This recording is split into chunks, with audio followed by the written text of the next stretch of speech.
All right. Hello, everyone. I'm Professor McCoy.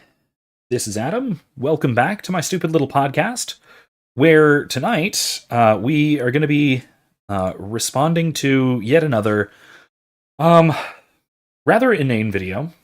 Although this one is at least makes an attempt at being academic. And this one was shown to me by Adam. He's the one who suggested this one, so blame him. I'm sorry I keep doing this, Professor, but I have to. I find these things and I think of you, and it's how these things happen. Yeah. Well, it needs to be done. These responses do need to happen, I suppose. So, I'm gonna get my beer ready because I'm gonna need it for this one. Cheers. So for those of you watching, this is a sex historian essentially going through and criticizing and profoundly misunderstanding Thomas Aquinas and slandering and understanding a little less badly, but still slandering Augustine, mostly by picking on him when he was old and senile. I'm going to pick on Augustine a little bit too, but only late Augustine, which is really a kind of a different person than the good old respectable one of the Confessions and such. Anyway, we'll get to that. She also talks about Aristotle and some other stuff. So yeah, we'll see how this begins. By the way, advice from a much smaller YouTube channel: make sure the first frame of your video doesn't look like this when you publish it. I hope that I wasn't as bad, but yeah, anyway. She kind of looks like a zombie. Yeah, well, what are you gonna do? Just thinking about sex all the time. Of course, she looks like a zombie. Anyway, that is her area of academic study. So, all right. Anyway, in addition to my beer, I have a nice root beer, which, by the way, completely off topic, and I'm not sponsored or anything, but Culver's has some of the best root beer like ever, like anywhere, as far as like really mass market commercially sold root beer, like especially like fountain root beer rather than like bottled. Oh yeah, it's fantastic. It's very good. Our parish had a little fundraiser thing at Culver's where we went, where they basically like between 5 and 8 tonight, anybody who went to Culver's, like at our location right by the parish, they donated, I think, like 10% of all sales to our parish. So that was nice. It was pretty cool. Nice. Everybody was there. Our pastor came down. Whole thing. The place was packed. Anyway. Wonderful. Anyway, I digress. Let's not prolong the suffering any longer. I have been putting it off. Let's go. In the 13th century, a man called Thomas Aquinas would make a declaration that would influence the world forever. Is she in your left ear, or is it just mine? Well, let me adjust my headphones. I think she's in my left ear, yes. That's weird. Okay, it's not just me. All right. Anyway, yes, Aquinas made a lot of profound and fundamental changes to the way that we look at things. This was not one of them, though, the thing that she's about to say. Sorry, let's continue. This is a declaration that has very likely impacted your own life in more ways than you realize. Thomas Aquinas would declare that the purpose of sex was procreation. Okay, so was that, what do you think? Was that new to the 13th century? I mean, I love how she's describing it as if it was some, newly minted philosophical thought that, oh my gosh, purpose of sex is procreation, when, as you just Let's said, keep the emojis on the screen for it. Yeah. I mean, it's not a new phenomenon. Like, this goes all the way back to Aristotle, which I know from what you've told me, Professor, she's gonna butcher. Yeah. It goes back further than Aristotle. It goes back to I don't know,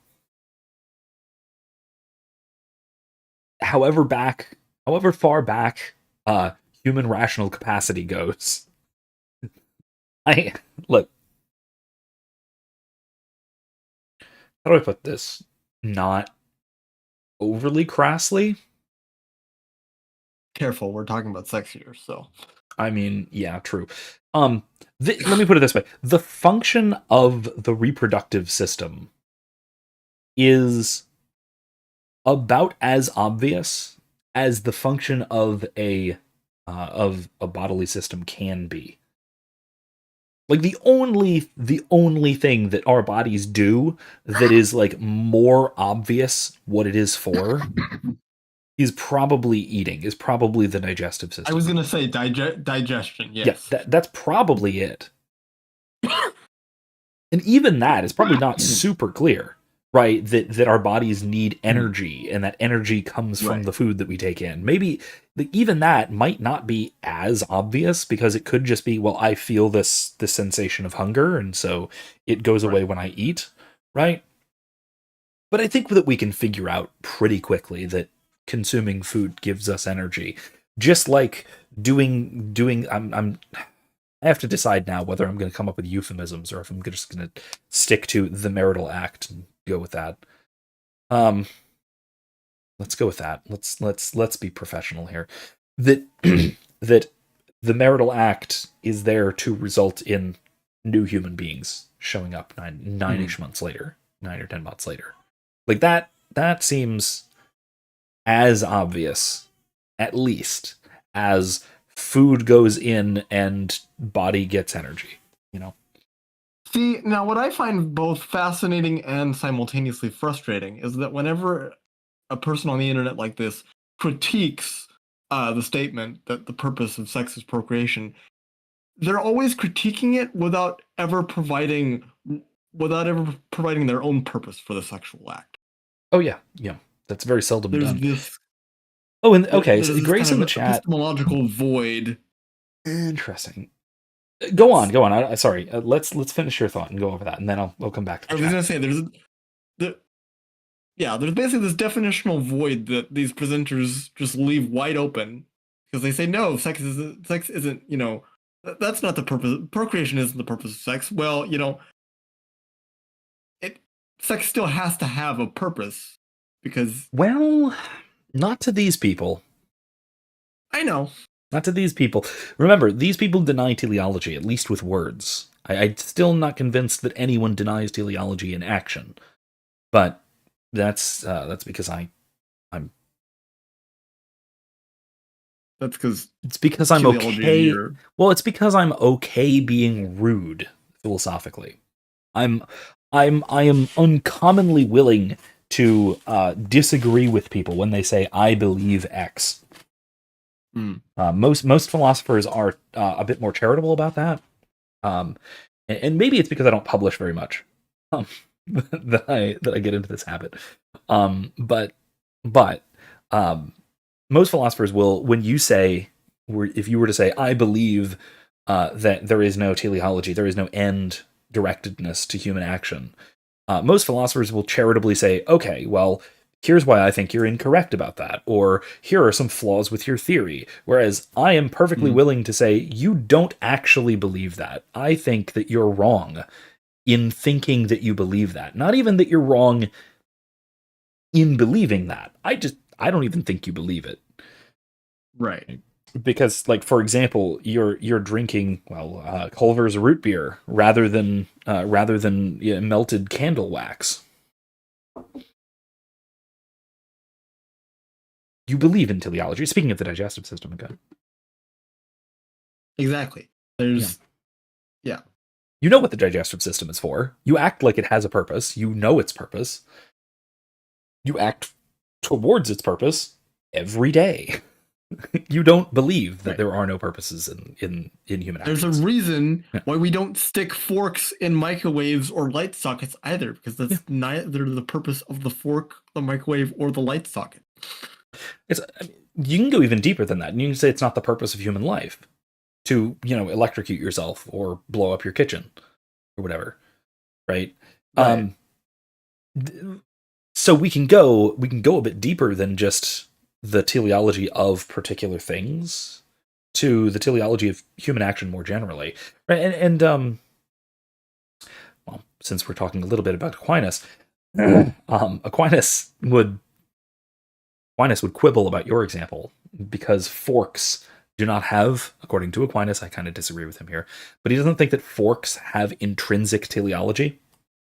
They only have extrinsic teleology. They have ends that we attribute to or ascribe to them. They don't have their own intrinsic ends. Mm-hmm. But that goes into his metaphysics of artifacts, which might come up, but only by analogy. I don't know. Only by analogy. Let's just see where she's going. Okay. I do want to say though, in the chat, Grace brought up the excretory system. I want to hear an argument for this because it seems to be that that's less obvious than either the nutritional, digestive or reproductive system, right? Because you poop. It's not perfectly clear what that's for. Getting rid of waste from the body. Right? It's not perfectly clear. Right. I mean, from our youngest ages, we got rid of poop because it was uncomfortable and it made us squeamish. Yeah, it's gross. We have a disgust response to it. We understand that, right? But we don't necessarily understand that it is the body getting rid of stuff that it doesn't need or that would harm it. Right. That isn't. I don't think that's quite as obvious. You can make that connection without much scientific analysis, I think, but without careful chemical examinations or anything. I think you can make that connection, but I think that it's a layer more abstract than digestive or reproductive systems. Maybe the sensory systems might also be one of those that are pretty plainly obvious, but then of course you run into issues with phantasms and illusions and things like that. But so maybe it's up there though. I don't know. Okay. All right. We don't need to be getting into the weeds because I don't think Dr. Esme. She does not. No, she is perfectly content using those particular emojis. No, chat. Doesn't peach mean butt? Yes, but I've heard it also can refer to the female reproductive organ. Really? Okay. Neat. Didn't know that. Learn something new every day. You're welcome. Let's continue, shall we? If you're new here, hi, my name is Dr. Esme Louise James, and I'm a sex historian. And today I want to discuss one of the origins of our thinking about sex as something that is bad and dirty, because it's more than likely that ideas of sin, shame, and stigma have influenced your ideas of sex at some stage in your journey. Okay, so shame, stigma, dirtiness. Yeah. See, I would attribute the origins of that to the Puritans. They were very rigid with their own codes of sexual morality. But then, of course, I don't know as much about the history of the medieval thought of sex, so who knows? Now, you can make an argument, which she does, but it's not the title of her video, nor is it the thumbnail, nor is it her thesis, and she should know what a thesis is. She presumably has a PhD. You can, if you're willing to stretch some things, you can attribute that history to Augustine. If you're only reading late Augustine, which she does, but you can her criticisms of Augustine on his views of sexuality are kind of fair, but it's not her focus for some reason. That seems odd to me. I would have thought that she would have been targeting Augustine with a video like this, in which case I would have far less of an objection. I would have an objection because I think that early Augustine is much more respectable on the matter, but I would have far less of an objection if she were targeting this video at Augustine. But here she is going after Aquinas, and it's because of the teleological aspect, I think. Mm-hmm. Yeah. Yeah. Which, that's my maybe that's just my intellectual hobby horse, but here it comes again. This seems to be the thing that a lot of these people are hell bent on criticizing, arguing against, etc. I guess I'm happy to help you beat your intellectual hobby horse, Professor. Well, it's not dead, so I'm not beating a dead horse. It's still kicking, given that it's alive as well. Absolutely, yeah, there's plenty to find. Yeah, somehow I don't know how this Humean nonsense is still in the popular zeitgeist and academically respectable so much later. After it should have. Well, I mean, I need to rewatch your "It's All Hume's Fault" video, to be honest, because that it was so good. I've got two "It's All Hume's Fault" videos. One is a classroom lecture, where I take apart the is-ought gap fallacy, and then, of course, the one that's actually titled "It's All Hume's Fault" was that my thesis there is it's Hume's fault for denying essential form and reducing that out of our philosophy. That's why we wind up having trouble defining what a woman is, because this was when the promotional stuff was just starting for that whole thing. Or that one, right? All right. Well, let's see where she goes from here. Because okay, actually, no. To the point we're making, right? This idea of these innate cultural ideas about sex being somehow, dirty and shameful and that sort of thing, right? Grace, that is actually a good point about, and actually I'll actually add this as well, that the Puritans, despite the name, were not actually that against sex. They were pretty hardcore against adultery and fornication, but they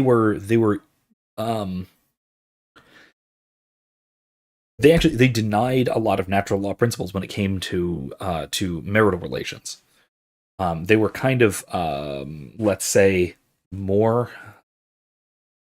loose with things than they probably ought to have been in that respect. You want to go to earlier Calvinists to get the like sex is shameful kind of thing. Yeah, not Augustine, well, maybe Augustine, later Augustine, but not Aquinas, not Aquinas. And it, to be fair, that is something that we should try and avoid, and we should try and kind of fix. That is a real problem that it relates to when John and I were talking about the purity culture a couple months ago. Yeah. And I think I remember reading something to that effect, that basically within kind of the golden mean of virtue, you've got chastity in the middle, you've got lust on one end, then you've also got kind of this almost imprudishness where you hold chastity up to such a high regard that you're like skittish about the sexual act. Yeah, and here's a good example. It was in 2 Samuel. Because I'm going through Bible in a year, finally. I know it's been a few years since it came out, but I'm finally going through Bible in a year this year. And we're on 2 Samuel, and we were talking about, what was it, Abimelech, I think? One of the sons of David, who lusted after his half-sister. Oh, Amnon. That was today's reading, yeah. Was it today's? I thought it was today. It was today's or yesterday. I listened to it today, whatever. I usually listen to these like a day or two, one or two at a time, every couple of days. Yeah, so was it Abimelech? That was Amnon. Abimelech was the priest. Oh, okay. It was Amnon. Okay. Yeah, he lusts after his sister.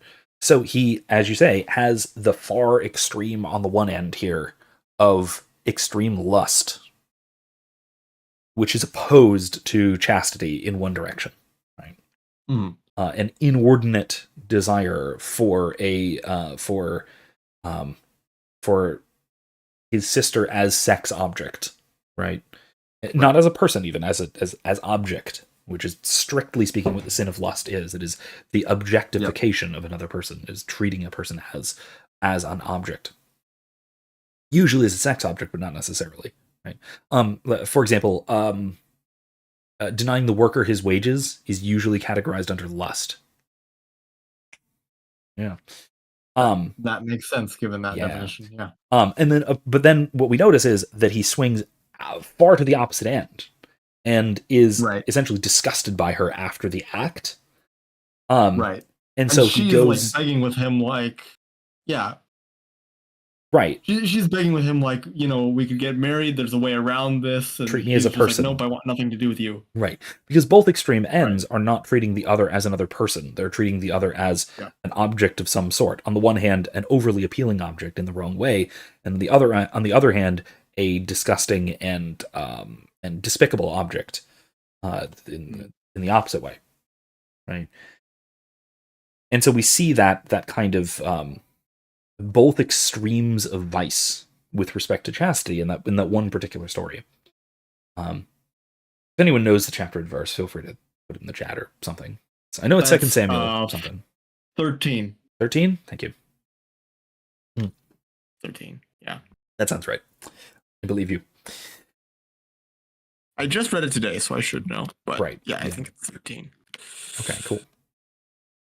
And yeah, Imp, the story of Bathsheba last week. That was also in Bible in a Year. That was last week as well. Last week, 2 weeks ago. No, it was last week, I think. But that's another example, right, where David treats Bathsheba as an object of desire, and ignores anything having to do with her personhood. And then does the very same thing to Uriah. Right. Treats him as disposable. Yeah, as an obstacle, rather than as a whole person, as an ally, as a friend, etc. He is merely the object in his way of this, the threat to his honor, really, in this case, but more than anything else. Wait, wasn't who already married to Abigail at the time? David, I think. David? He was married a couple times. He was married a lot of times, which is another thing he shouldn't have done pretty explicitly, but what are you going to do? He did worse things, but anyway, I don't want to get too sidetracked, but these are some very good examples. Of the way that lust works in these opposite directions, with chastity being that mean of virtue. And of course, chastity here not meaning abstinence. Those are different things entirely. No. Right. Abstinence may be how chastity expresses itself for certain people in certain circumstances. Right. But so might marital love. I'm curious. I'm curious if the good doctor here is actually going to quote Aquinas directly, and if so, how bad she ends up butchering any quotation. She does not quote Aquinas directly. Not that I remember. I could be wrong about that. I don't think so. She might quote Augustine once, but even that I don't think she does. Well, we can. I'm curious to find out. We can find out. That might be fine. All right. Let's keep going for now. And I want to unpack the assumption that it's something that's inherent to human nature. Rather, this feeling has a very traceable history in our social thought.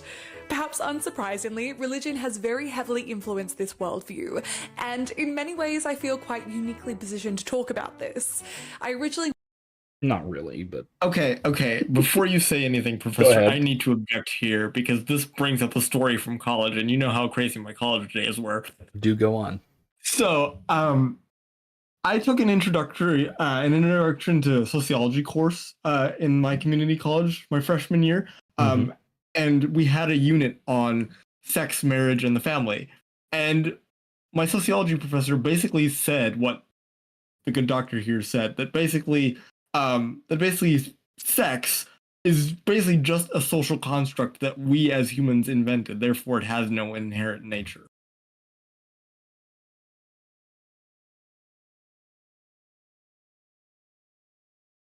So that's why Dr. Esme was claiming that it has a traceable history and all of this stuff, because it's something we invented. It's not something outside of us. Are you familiar with the brick defense?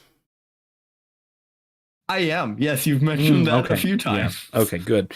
It's one of my favorite philosophical arguments, and it is against typically external world skeptics, the sorts of the people who take Descartes the wrong way.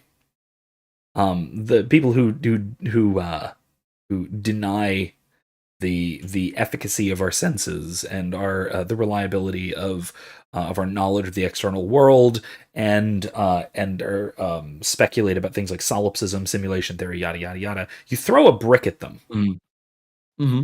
and they will quickly notice that there is in fact a brick there. It is in fact coming towards them, and they are going to in fact try to get out of the way of it. And if they fail, it will in fact hurt. So I have a similar counter argument to your professor that I don't know if you brought this up, but it's going down to the duck pond and waiting around until you observe a disproof for the idea that sex is something that developed sociologically among humans.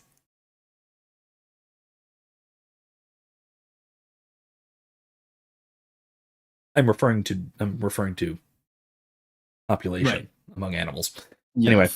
And I don't think she would deny that, copulation doesn't exist outside of the human species. Mm-hmm. I think if I were to attempt to steel man her statement here a little bit, I think she would say that basically all of our kind of cultural language surrounding taboos and positivity around sex is something that we created and is not something inherent to the nature of the sexual act itself. Okay. Or at least, maybe we can even be more charitable and say that it's something uniquely human that develops in accordance with human social relationships and all of that. That if we were not human, qua rational political animals, then these social structures that we have developed or have learned, either way, that these would not apply and would not be reasonable, right? If we were mere animals. But of course, that's the Bailey. Or sorry, that's the Mott. Sorry, that is the Mott. The Bailey, the position she wants to take is that sex and sexuality and gender and the gender binary and all of these things are pure social constructs and are therefore completely arbitrary. This is basically, once again, I'm being uncharitable, but I think they deserve it. I think that is kind of more or less the idea at the root of the entire discipline of sociology. Is that specific kind of Mott and Bailey fallacy. That's why I don't trust sociological data. Right. Yeah. Good move. I take the view of sociology about this a view that I borrow from a Dr. Hengist from That Hideous Strength. I once had the guts to actually tell my sociology professor that I did not believe sociology was a real science. She looked like she was about ready to throw me out of her classroom. It was great. I mean, to be fair, that might be justified, just given that you were questioning the legitimacy of the subject you're taking. That's fair. There are better ways of handling it than throwing somebody out, but now, I have had students who deny the significance or usefulness of philosophy in light of, say, sociology for one, or the sciences or whatever. I just tend to instead make fools of them, which is quite easy if you're denying the usefulness of philosophy. But to get down to my main point, even if we grant Dr. Esme that these taboos and such are, socially manufactured, that does not mean, therefore, that the teleology of sex is also determined by humanity. Right. Exactly. And this is another common fallacy of sociology, which is, you know what? I'm going to hold off because she's going to do it explicitly later.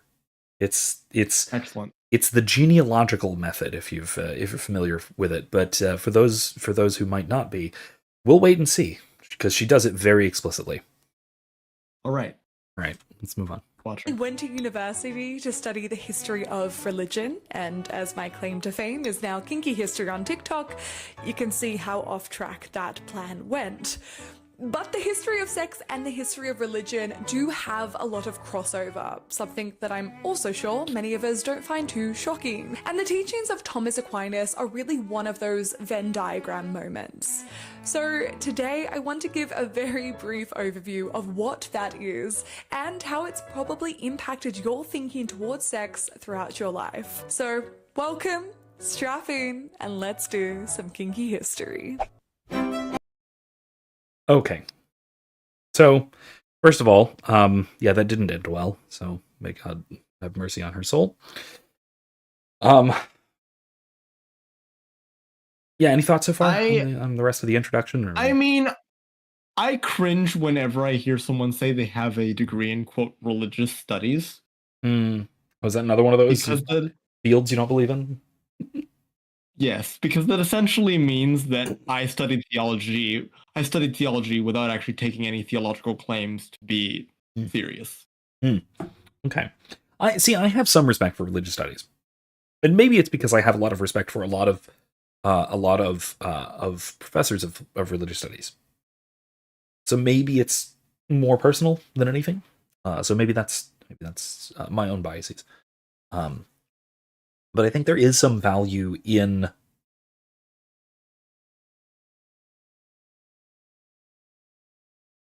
it, at the very least. There's a great deal of value in trying to discover or trying to closely examine what we mean by religion in various different contexts. Right? And what that means in different ways, in different contexts. Right? Because I think that is at least a valuable question that is really only handled well in the field of religious studies. And the philosophy of religion doesn't really address that, and answers to that question given by theology, i.e., correct answers, are not all that useful, right, for understanding what we call religions in the sort of collective plural. Right. So yeah, I do think that is useful. That's a useful area of exploration. I will say I know exactly where my anti-religious studies bias comes from, so at least I'm comfortable enough with my own bias to have figured out its origin. Yeah, well, I think in this case, I think both of what we're both kind of doing here is that we are, what would you say? In the domain of religious studies, we're both kind of leaning on our academic biases, but in the realm of sociology, when we're addressing that subject as a subject, I think we're being pretty objective in our criticisms thereof. Because I don't have any. Yeah, I don't have any personal beef with sociologists. No, I do have plenty of beef with religious studies graduates. But my only beef with religious studies people is that you can't say that. Like, there's no nice way of saying the equivalent of philosopher or sociologist or linguist. Right. Or no, it's religious studier. Now, anyway, That's my beef. That's my only beef I've got with religious studies. You got to come up with a better name. To be honest, I think all religious study majors are sociologists who cosplay as theologians. No, actually. Depends where you go. Really? Yes. Because all the religious study majors that I've met are basically social scientists cosplaying as theologians. That's fair, and that's probably a majority in general. But the good ones I know are either historians who focus on religion, but the social aspect of religion rather than theology and rather than ecclesiology. Which is one who a couple I have a great deal of respect for, or they are theologians who want to be ecumenical, basically, and want to study beyond their own particular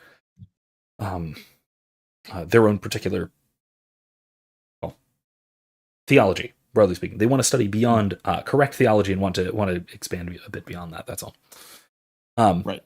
What while we're talking about religious studies, there is someone in the chat here. I believe he's a colleague of yours. Yes. Philip Harrod. Harrow, He Hi, Philip. He wants me to expound upon my reasoning for my anti-religious studies bias, and to keep it brief without going into a full rant.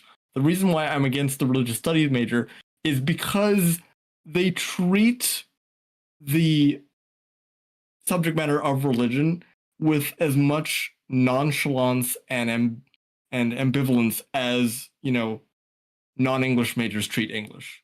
Just this fluffy subject that has no real weight or real meaning to outside of academia. That is how I treat English. You got a point. So sorry, I have to do that sort of thing. I see a lot of parallels between religious studies views of theology and non-English majors views of English. So that's why I can see that. I can certainly see that criticism. And I think for a lot of religious studies people, that is in fact a real concern.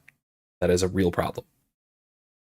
So that's why, to be honest, when I first found out that Alex O'Connor was majoring in theology as an atheist, I'm like, what are you doing? That's interesting, but it is interesting. Why? I don't exactly know why, and I don't know that he's ever given a coherent answer to that, but it is interesting. Certainly. I've never heard. I've never heard one. Yeah. Yeah. Well, like, my favorite religious studies person. God, I hate using this term, but sorry. My favorite religious studies person is definitely William Kavanaugh, who no offense to my personal colleagues in religious studies, if you wind up watching this, but his work is fantastic, and I love all of it. But he takes a religious studies lens, and he studies the history of it for theological application. Because he's also a Catholic, and is an actual serious Catholic, not I went to Catholic school kind of Catholic. So he goes into things like, for example, in Migrations of the Holy, book of his from, it's got to be almost 10 years ago now, I think. He talks about how, as serious religious ritual in the West sort of ebbs in its social significance, we start to develop other ritual practices that are taking their place, whether those are political or social or economic or whatever. And then ultimately his basic conclusion is that all of that just means that what we're doing is idolatry. That there's always been a name for this.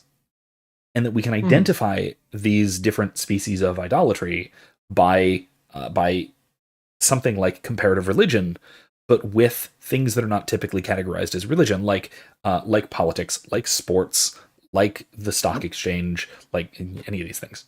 And that makes perfect sense, because idolatry is one of the easiest sins for humanity to fall into. Yeah. Or sex. Like one of the first sins. Sex is another one. Or sex. Yeah, that's another one. Yep. Yeah. Speaking of which, let's keep going, shall we? We are 1.5 minutes in. That's usually how these conversations go, Professor. Indeed. Let's keep going.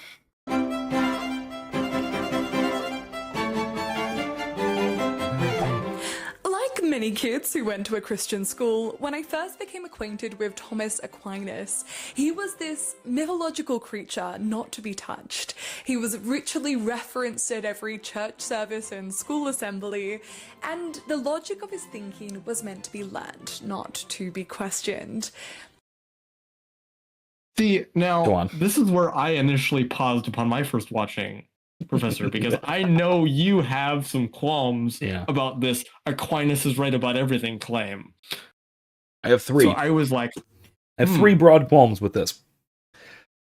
One is your point that no, Aquinas was not right about everything, and anyone who treats Aquinas as being right about everything is well, maybe committing some idolatry, or just not expanding substantial intellectual effort to actually think matters through, because Aquinas was very clearly wrong about certain things. and was probably wrong about others. Right? It is dogmatically declared that Aquinas was wrong about at least one thing, and that's the Immaculate Conception.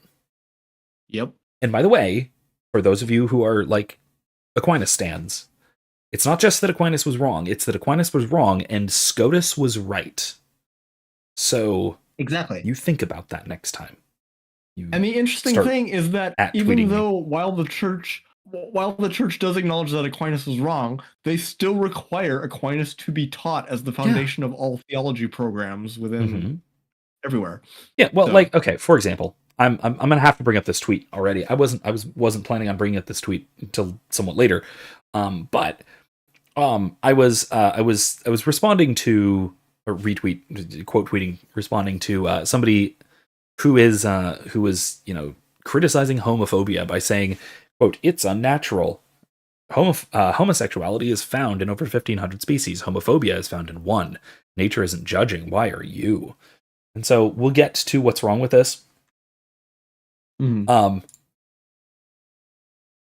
But in one of the replies, it wasn't a reply to this one. It was a reply to somebody else who reposted this one, I guess. But in one of the replies I was making with this, I was arguing with somebody about Thomism. It got into the discussion of Thomism because I think it was maybe Classical Theist. Somebody reposted this, and I was commenting on it. And I was having a bit of a back and forth with somebody who was basically saying that, well, if you're deviating from Thomism, you are committing the sin of syncretism. I was like, that's not what that means, first of all. And second of all, no. Aquinas was in fact wrong about a few things. And you can in fact criticize him in one place without collapsing the whole house of cards. Because it's not a house of cards. Right. It is a well-built, solid cathedral with a few bricks misplaced. Yep. Right? As my own theological mentor loves to tell me, Thomas is perfectly fine. Thomism has some kinks in it. No. I honestly would almost say the opposite, right? Thomas has some kinks to be worked out. And Thomism has worked out some of those. But still not all of them. And if we are to be properly scholastic, we shouldn't be that systematizing, that dogmatic about our systems, our philosophical systems. As much as I love systematic philosophy and theology, it's not simply enough to take a system as presented by one thinker in particular and simply accept it whole cloth because it hangs together. Because there are variations that can still hang together just as well. And sure, you have a responsibility to make sure that there aren't internal contradictions you're creating. Fine. But you can do that. That is something that you can do. And if you're going to be trying to, you have a responsibility to do so. Right. So what I brought up was that I disagree with Aquinas on, oh shoot, what was it?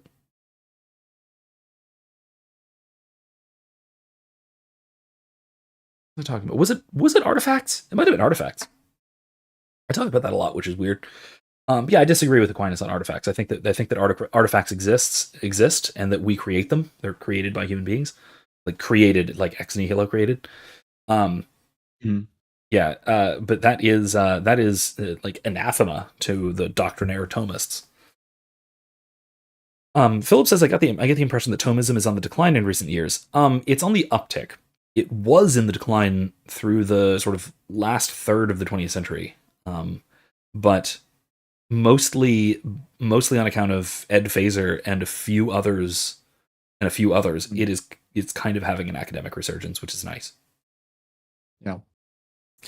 I don't know. I don't want to step too far into the Thomist weeds. My theological mentor warned me against becoming two types of people: one, a Jesuit, and two, a Thomist. So, well, I'm not a Thomist, but I'm like, to anyone who is not also a medievalist, I might as well be a Thomist. That's the thing too, right? If you're not a Thomist, I am. If you are a Thomist, I'm one of those dirty Franciscan Scotists.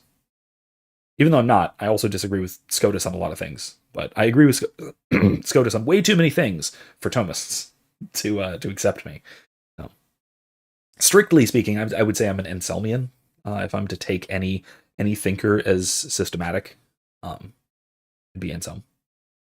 Well, I'm interested to see how she ends up. I mean, I know she bashes the later Augustine, but as an Augustinian myself, I feel like I need to go up to bat for my boy this Do it. Go ahead. Go after her. It'll be fun.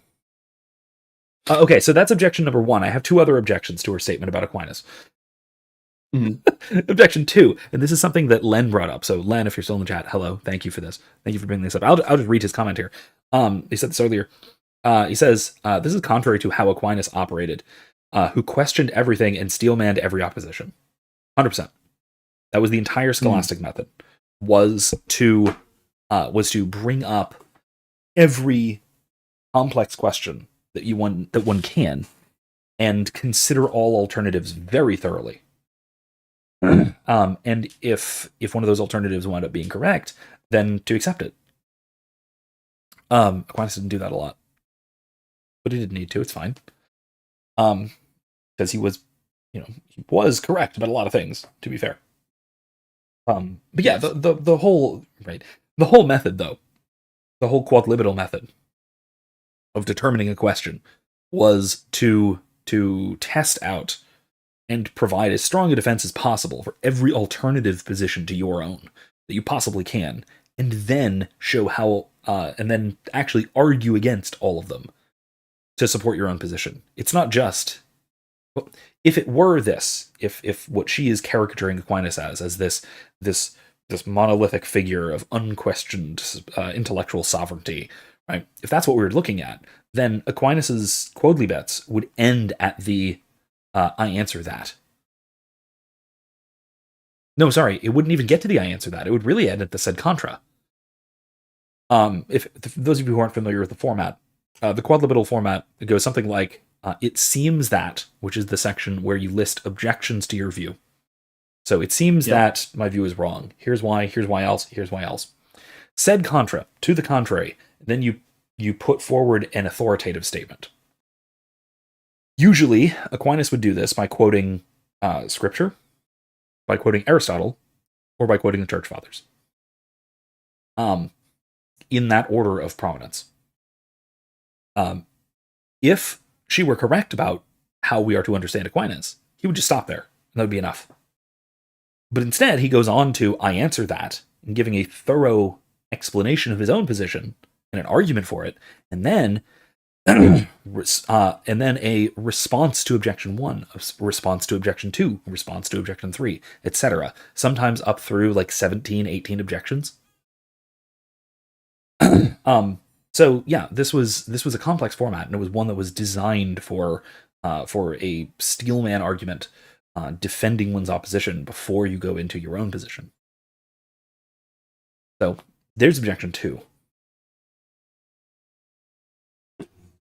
Objection 3, I wish any Christian schools were this based on Aquinas. Like, they're not. I'm sorry. I've never even heard of a Christian school, even a Catholic school specifically, that is this reverential towards Aquinas. Right. Like even the most traditionalist and like hyper based and trad education systems exactly aren't like this. If you're going to teach Aquinas, you're going to need like some AP level students, because the majority of students, it's just gonna, Thomas's thought is just gonna fly over their head. It's unless you have a really good instructor. I was going to say, unless you simplify it down. Hold on, I have a book for this. Give me a second. Enjoy my backyard, and perhaps my chair.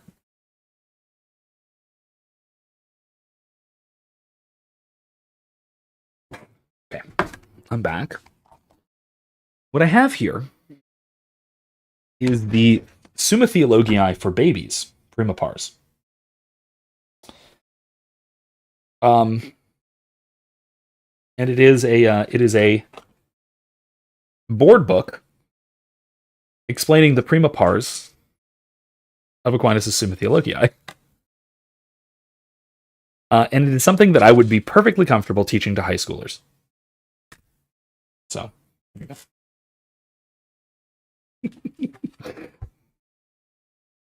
Anyway. Let's see how it's kind of a gag gift. Let's see how this reverence of Aquinas affected her current put this aside argument. Will says in most pontificate universities you barely hear the name Aquinas. Most professors are modernists or postmodernists. Yeah. I don't know where she's getting this, but whatever.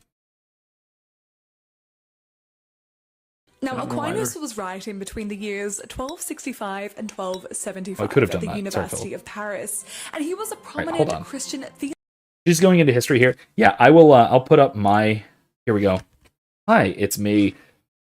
It's mirrored, so I apologize. This is the Summa Theologiae for Babies, Prima Pars. It's by Adele Gulick. I do actually recommend it. It's cool. It begins with sacred doctrine, looking at the difference between philosophy and theology, basically. It goes into essence and accidents, or it goes into the various disciplines of the liberal arts. It goes into sacred theology of God, the divine ideas, the divine attributes, the Trinity, the doctrine of creation, the philosophy of evil, privation theory, angelology, very basic angelology. I'm keeping this mirrored so that you'll buy it for yourself. So, anyway, that's about the first half. It's kind of delightful. That's one of the cutest board books I've ever seen. I know, I love it. It is when I say that I would be comfortable teaching this to high schoolers. Genuinely, it is not too simple for a high school student who has never encountered Thomism. That said, it is okay. So it's not actually written at a level that is appropriate for toddlers who are looking at or using board books. But it is at a level that a kindergartner could reasonably understand if you talked them through it. Mm-hmm. I know this because I have a kindergartner. And we read this sometimes. Not as much as I'd like. Need to get Michael into this more. Anyway. I will yes, Philip, I'll see if I can find a link to it and put it in the description. This was a gift. But I will I should be able to find it. Anyway, let's move on. Theologian who was very inspired by the translated works of Aristotle, the great Greek philosopher, which had only recently come to light in scholarship. Quite ironically, then, Aristotle himself was highly skeptical of religious devotion. He most famously remarked that men create gods in their own image, not only with regard to their form, but with regard to their mode of life. Even so... Okay. So she's mocking Aquinas' fascination with Aristotle because Aristotle wasn't theist? Aristotle was a theist. He was a monotheist, though. You'll notice that, if we go back a second, men create gods in their own image, not only with regard to their form, but with regard to their mode of life. What does Aristotle contrast this with, do you think? I assume he would have been heavily inspired by the Platonic idea of the forms when he thought about his own monotheistic God. Yeah, he contrasts this in this section with, if I remember correctly, with what he refers to as Zeus, which was an early monotheistic conception. Right? His idea is not his criticism here is not that the idea of religion is silly because people have silly ideas about religion. but rather it's that people have silly ideas about religion, so we should be careful to have not silly ideas about religion. Mm-hmm. Which is, and I don't think, yeah, I don't think she gets that. No, she does not. She immediately sees, silly people with their silly gods, and does not. Okay, the reason is she makes no categorical distinction between God and gods. Once again, it's another which big is thing. Classic secularism. Yeah, exactly. Yeah. It is the kind of a calling card of the new atheists, if you want. Mm-hmm. They were notorious about this. Mormons too, but that's for another episode. We'll get Imp on for that one. Yeah, don't ruffle too many feathers tonight, Professor. I know you're drinking. But... I should have. If I'm going to talk about Mormonism, I need to be drinking because that's funny. Anyway, sorry. All right, let's go on. But like I said, I actually, if you're interested in this in particular, the subject of monotheism versus polytheism, a couple of recent podcast episodes come to mind. Specifically, the one about Socrates, the one titled "Socrates' Cheeky Monotheism," that one, where I basically go out and outline the idea that Socrates basically was a monotheist. At least I argue. This is, by the way, academically controversial, but not an unheard of view. It's a substantial minority view. But I argue that Socrates did in fact believe in God, qua something like that than which no greater can be conceived. Oh yeah, no, actually, yeah, good point, Philip. Thank you. The unmoved mover argument was literally from Aristotle. That was literally Aristotle's invention. Yes. Yeah. Okay. No, you're right. I should have just gone for the easy one. Yeah. Okay. Fair enough. You got me there. So is the it's one that Aquinas, it's not one of the five, but it's one Aquinas uses in the Summa Contra Gentiles, if I remember correctly. It's either there or in some other obscure work. From human intentionality. Right? That we have minds with intentionality, and that requires an ultimate source of rationality, of reason. That we know things, so there must be knowledge of there must be truth. There must be some transcendent truth that allows us the capacity to know. This is a very truncated, shortened version of this, and this is where Aristotle gets the what he calls the active nous, or mind itself, as a kind of aspect of divinity, which gets transferred into the Christian tradition as something like the logos. Philip says, from what I read, most polytheistic religions are or were technically monotheist, in that all the gods are usually basically lesser gods, right? Angels, of a supreme god that started it all. I don't know about that. I mean, some dusting off my mythologist hat here. I mean, like, go for it. Zeus and all of the Olympians were technically bound by like capital fate F, and all of the Egyptian gods did kind of hold Ra in highest regard. So there is precedent for that within the ancient world. Yes, there is a kind of common mythology of a quote god of the gods. But that is usually a relatively later development. Interesting. From my knowledge of the development of mythology, that comes later, typically. Right? And in the Greek tradition and in the Roman tradition, it gets equated with Zeus, rather than sort of pushed up to fate. In the early Greek tradition, like in the Homeric, in Homer, Hesiod, the early Greek mythology, the gods simply are finite beings. I hesitate to say creatures, because that implies a creator, which they wouldn't have implied. They're emergent beings. They emerge from something like fundamental cosmic forces or something like that. Right, the primordial chaos. Right. Yeah. Which you have in Babylonian myth as well. A lot of ancient Near Eastern myth has the same kind of theme. Egypt, I don't know well enough how ancient the idea of Ra as god of the gods goes. I mean, but before Ra, there was just usually Ma'at, from what I recall. Ra calls himself the Right. servant of the divine order. Right. So I'd have to go back through, and because I haven't closely studied Egyptian mythology since like probably middle school.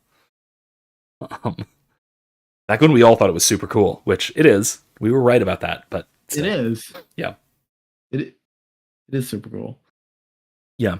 And again, okay, so yeah, Philip is bringing up the term henotheism, which is not technically accurate in this case. Henotheism is more like what the Mormons practice, that there are a bunch of gods and that we worship one of them, not that there is one categorically different supreme deity, and that the gods are a separate category of created beings. Right? Again, I talk about this a lot in that other podcast episode, which I'll link. I will link that. Excuse me. I'll link that after the stream's done. Anyway, let's go. Aristotle's ancient writings would shape the future of Christian thinking due to Aquinas' interpretation. See, Aristotle had defined every aspect of human nature in terms of its purpose, down to the most nitty-gritty details. Not just human nature. That's actually quite important. He defines every aspect of nature in terms of its purpose. To limit this strictly to human nature is makes it sound like special pleading, which is, I think, the point. I think that's kind of what she's trying to do. Yes. Yeah, keep that in mind as we move forward a bit. I think this is kind of what Imsimp was saying earlier on before we started the stream.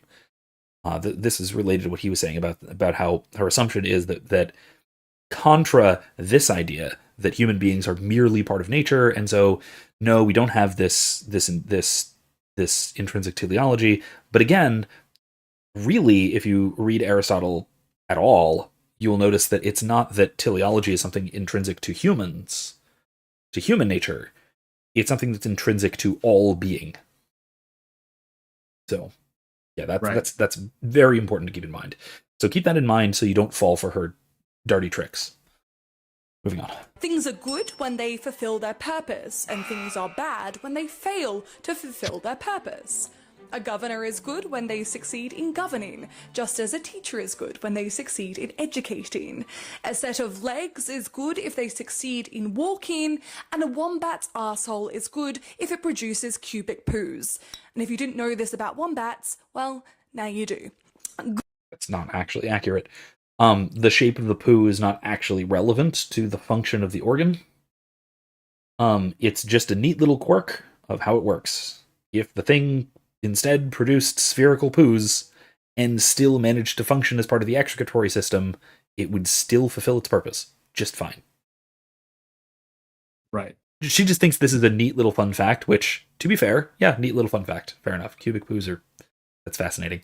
I'll grant her that. But so maybe I'm taking this too seriously. Maybe she just wants to talk about something funny, but okay.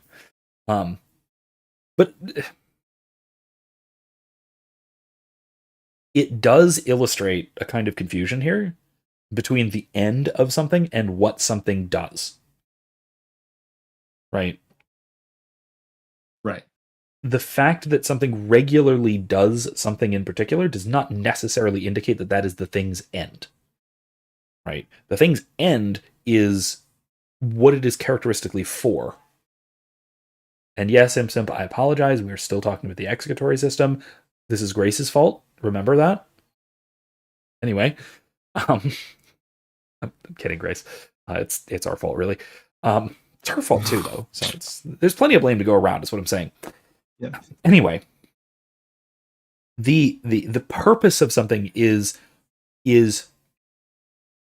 that without which it would fail. It would be a bad example of the thing. What something regularly does is a mere statistical regularity. Right? So if, for example, I have a pen. I'll use my not as nice pen for this. I got a nice pen that actually does work properly. But suppose I have a pen, and every time I take the cap off, every time I start to write, it doesn't start writing until I go and tap the paper a few times and maybe scribble in the corner, and then I can start writing. That's a bug, not a feature. How do I know that? Like, how do I know that that is a bug of this particular pen rather than a feature?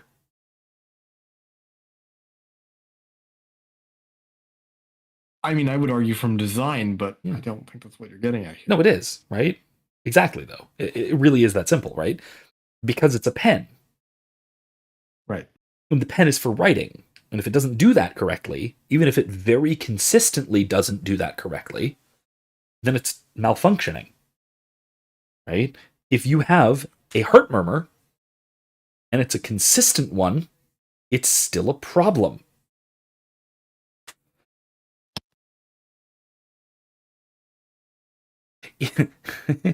if the average American BMI is, I don't know, I shouldn't start talking about things if I don't actually have a reference point, but way too high, it can still be way too high, right? It can be too high rather than it just being, well, that's the new normal.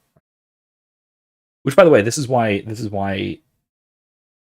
of the common but not common enough criticisms of IQ science, is that IQ is regularized. It's normalized.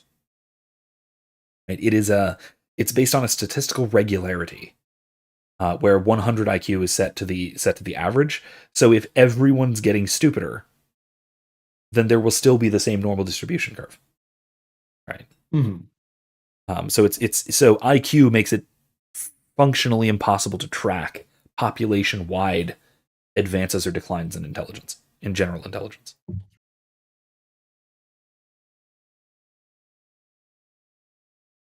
Something to add? Or should we keep going? No. No? Okay. She seems to, I mean, I think she's laid out a minimum definition of what natural law, mm-hmm. at least in the Aristotelian sense, would posit. I'm wondering if she's going to go deeper, though. I don't imagine much. So. Will asks a very good and very important question. How do you convince a person that doesn't believe in teleology that things have a purpose and ordering, though? Okay. For example, I have here a bottle of ink. Should you drink this? No, I'm going to say that. No, do not drink this. Now, how do you know that you shouldn't drink this? Well, because you know that this is not actually going to provide you with anything like nutrition. It is going to be contrary to the ends of your digestive system. It's going to make you sick. And so you should not drink it. You know this. I know this. Everyone knows this. Everyone knows that I should teach my small children this.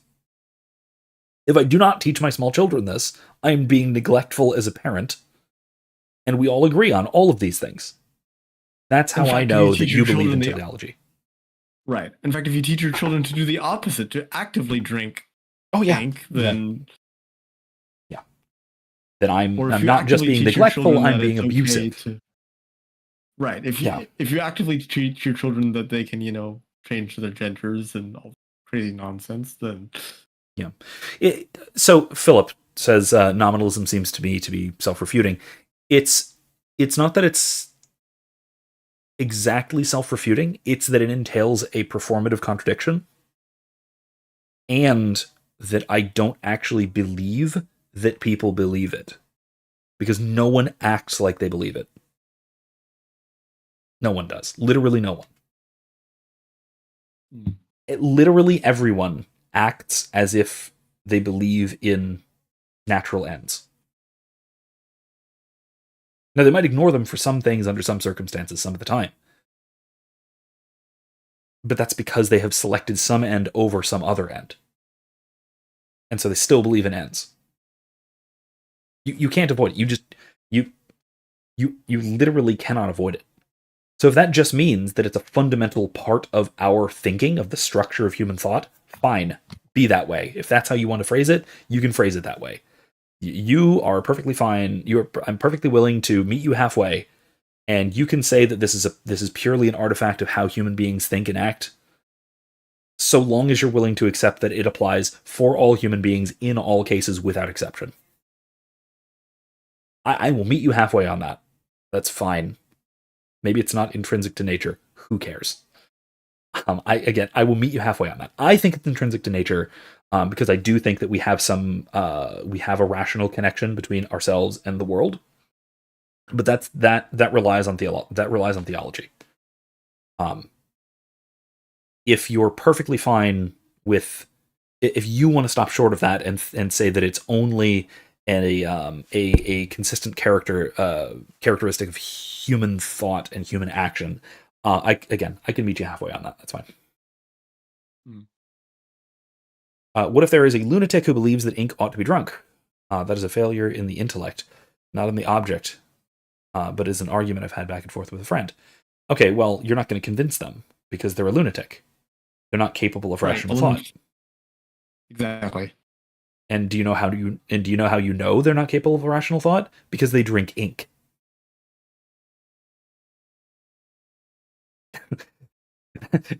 Right? Do you see that there's an almost one-to-one connection between acceptance of natural teleology and thinking like a human person? Rationality. Yeah, exactly. Yep. Which, okay, maybe there are lunatics. Maybe there are people whose rational faculties are substantially damaged, such that they are, in some circumstances, completely incapable of rational thought. That's possible. So does that mean I'm allowed to call a gay ex-trad who doesn't believe in teleology a lunatic then? No, I think he's lying to himself, but I think he's lying. I think he does believe in teleology. Like, I know that is probably not the charitable thing. God, I've always had this debate with myself, not with anyone else. No one will entertain me on this, but maybe you will. Or maybe the viewers will. Maybe chat will have some input on this. I will, Professor. Oh, thanks. Wait till you hear what I'm talking about before you agree to my nonsense. I've always had the debate of which is the more charitable interpretation. Whether someone is, how do I put this? Should you assume charitably that someone is telling the truth, or that they are rational when those two come into conflict? Right? Should I accept that gay ex-trad believes something that is pants on head stupid? Or should I believe that he doesn't actually believe that and just wants to say it for his own purposes? Which is the more charitable interpretation of his thought? I don't know. I genuinely don't know. Another example, just another clarifying example, maybe. The one that actually kind of brought this question up initially. Should I believe that Father James Martin actually, so when he says something like, the only reason to oppose gay marriage is homophobia, and that homophobia is a sin,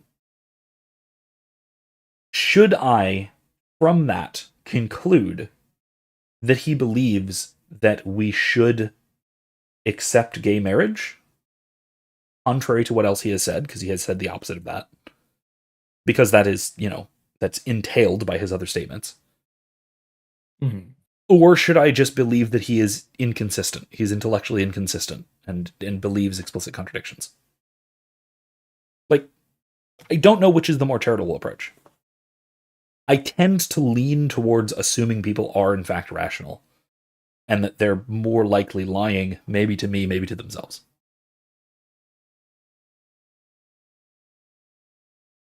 See, but no one, I would argue that most people believe that they're rational. So unless they have a really good reason to, no one would lie to themselves on purpose. Probably not. They might. Maybe they do. Maybe they've managed to... So either they're irrational and they know it, they're irrational and they don't know it, or some third thing that I can't think of right now. Some third thing. Retarded. I don't know. Yes. I don't know. See, again, this is just a question that I'm going to leave hanging in the air because I actually genuinely don't know which side of this to come down on. I know which side I lean towards, but I only lean towards it. I don't come down solidly here. Well, anyway, I want to pick Dr. Esme's brain here and see if she has any other thoughts beyond a. She has a few thoughts. They're not profound, but she has some. Good things equate to happiness, and happiness is the purpose of life. I guess I know many a happy wombat. Now, besides the whole prayers and sacrifices to the gods are of no avail, Aquinas... That was an argument for divine aseity. Anyway, moving on.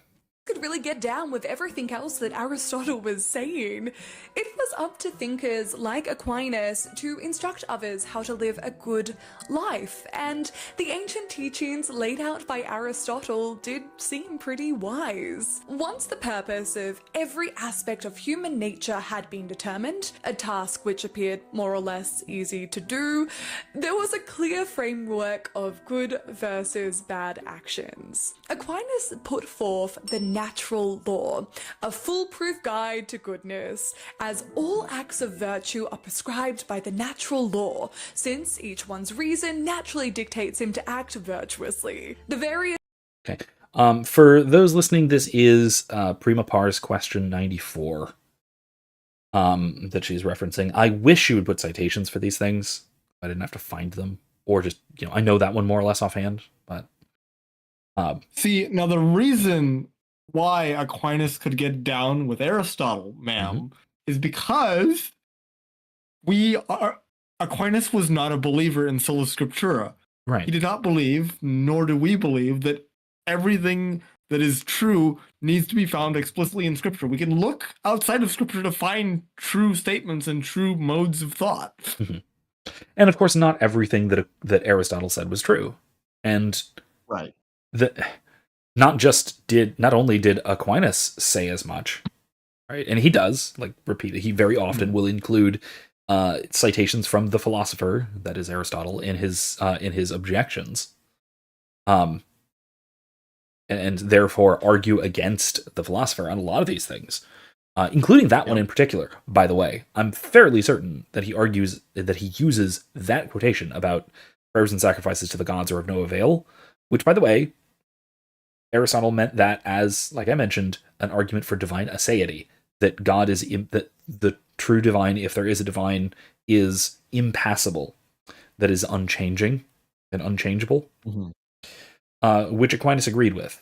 It's just that he had a more complex notion of divine eternity, such that God can take into account prayer and sacrifice. Anyway,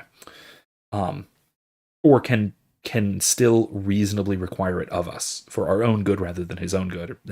Aquinas had a lot of arguments about this, but he does address this issue in particular. So maybe read that before you talk. Anyway, actually read and take theology seriously? She's a religious study major. How dare she? No, she's a sex history major. Whatever the hell that means. All right, this is getting good. Let's keep going. Yeah. Functions of human life and the body are determined through use of reason. And when it came to genitalia, the sole purpose was determined to be reproduction. Nope. Okay. See? No, there is a key... Oh, Go on. Take it away. You were going to say the same thing I was. There's a key word that I don't think some people are picking up on here. She said the sole purpose of genitalia was for reproduction. And that is a very important word to hone in on there, because that is not necessarily true. Correct. It is not what Aquinas thought, certainly. He also... Len says it's not the sole purpose, it's the primary purpose. Right. There is the secondary and just as essential purpose of union of the spouses. Right. And that is for Aquinas just as well as for modern sort of theology of the body type theologians as well. Moral theologians, I should say. But I'll push it further. let's say that's correct. Because you know who says that's correct? Any guesses? Augustine? Yeah, Augustine does. He sure does. Oh, you make me cringe slightly. And hey, hold on. Because this is even from the good parts of Augustine. This is early Augustine I'm about to quote from. So there's no excuse of he went senile and got all mad when he encountered the Pelagians. This was Contra Faustus on the good of marriage. Of the good of marriage. Quote, then follows the connection of fellowship in children, which is the one alone worthy fruit, not of the union of male and female, but of the sexual intercourse. Fellowship of children is the one alone worthy fruit of sexual intercourse. Okay. So, he says that. Like, unequivocally. He basically just says the exact thing that she said Aquinas said. Now, Aquinas didn't say that. In fact, he said the opposite of that. So she's just wrong. She's going to talk about Augustine later. But for now, Augustine said that before he went crazy. So what gives? Right. Was he just wrong? I mean, yeah, maybe, kind of. But even if he was right, let me read the next sentence. Okay.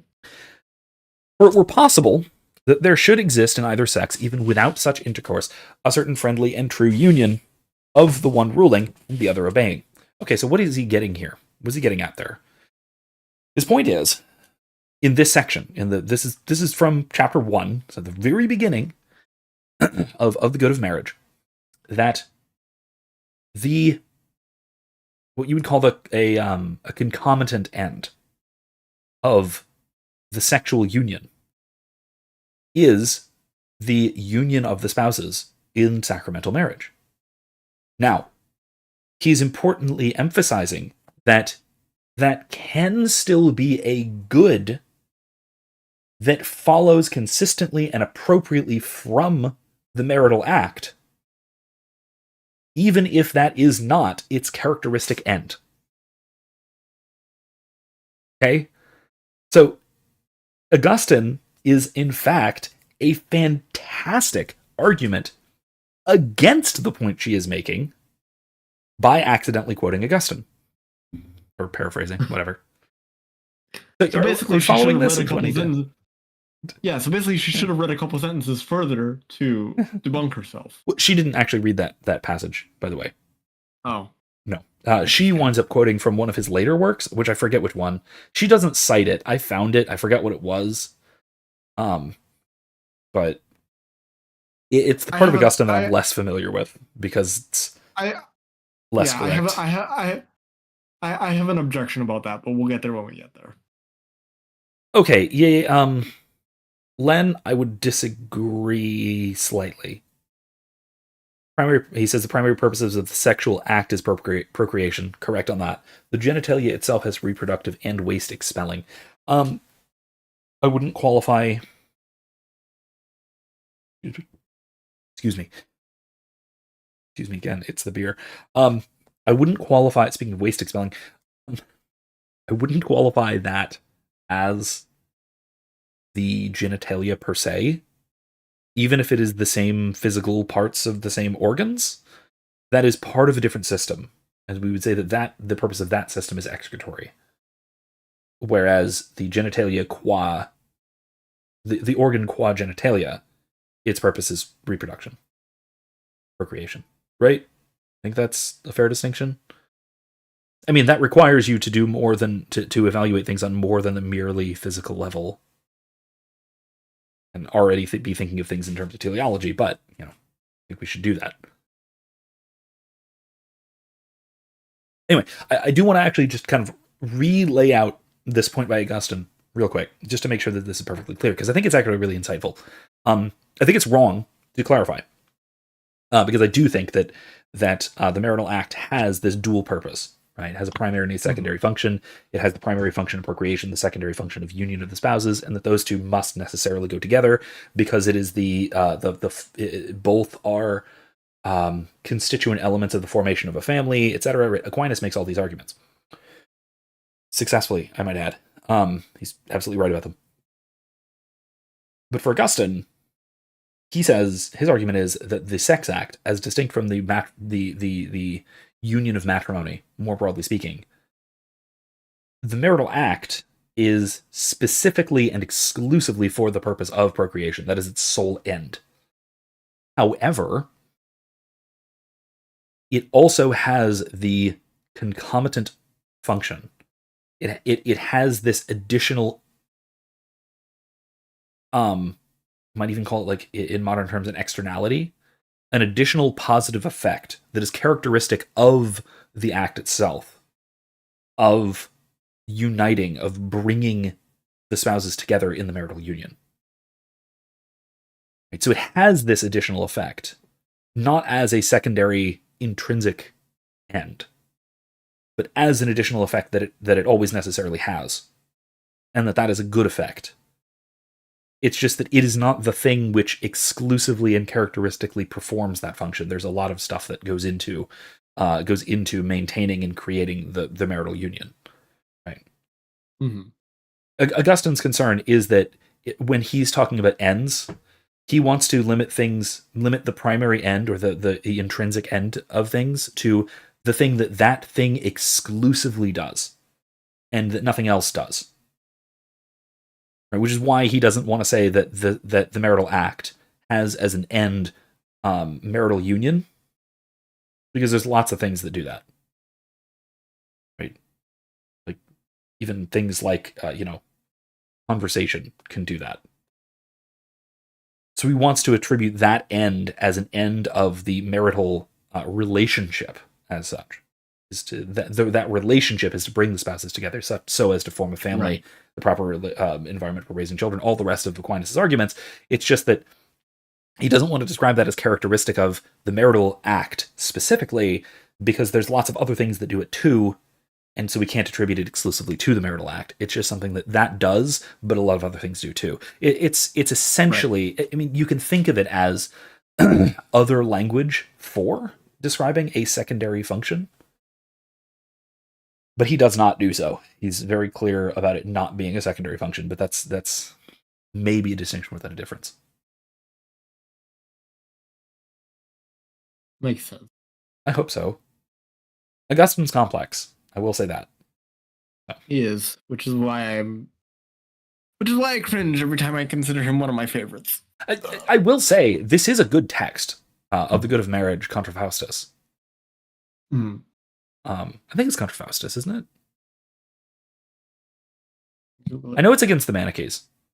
I think it's Faustus the Manichaee, but I'm not 100% sure of that.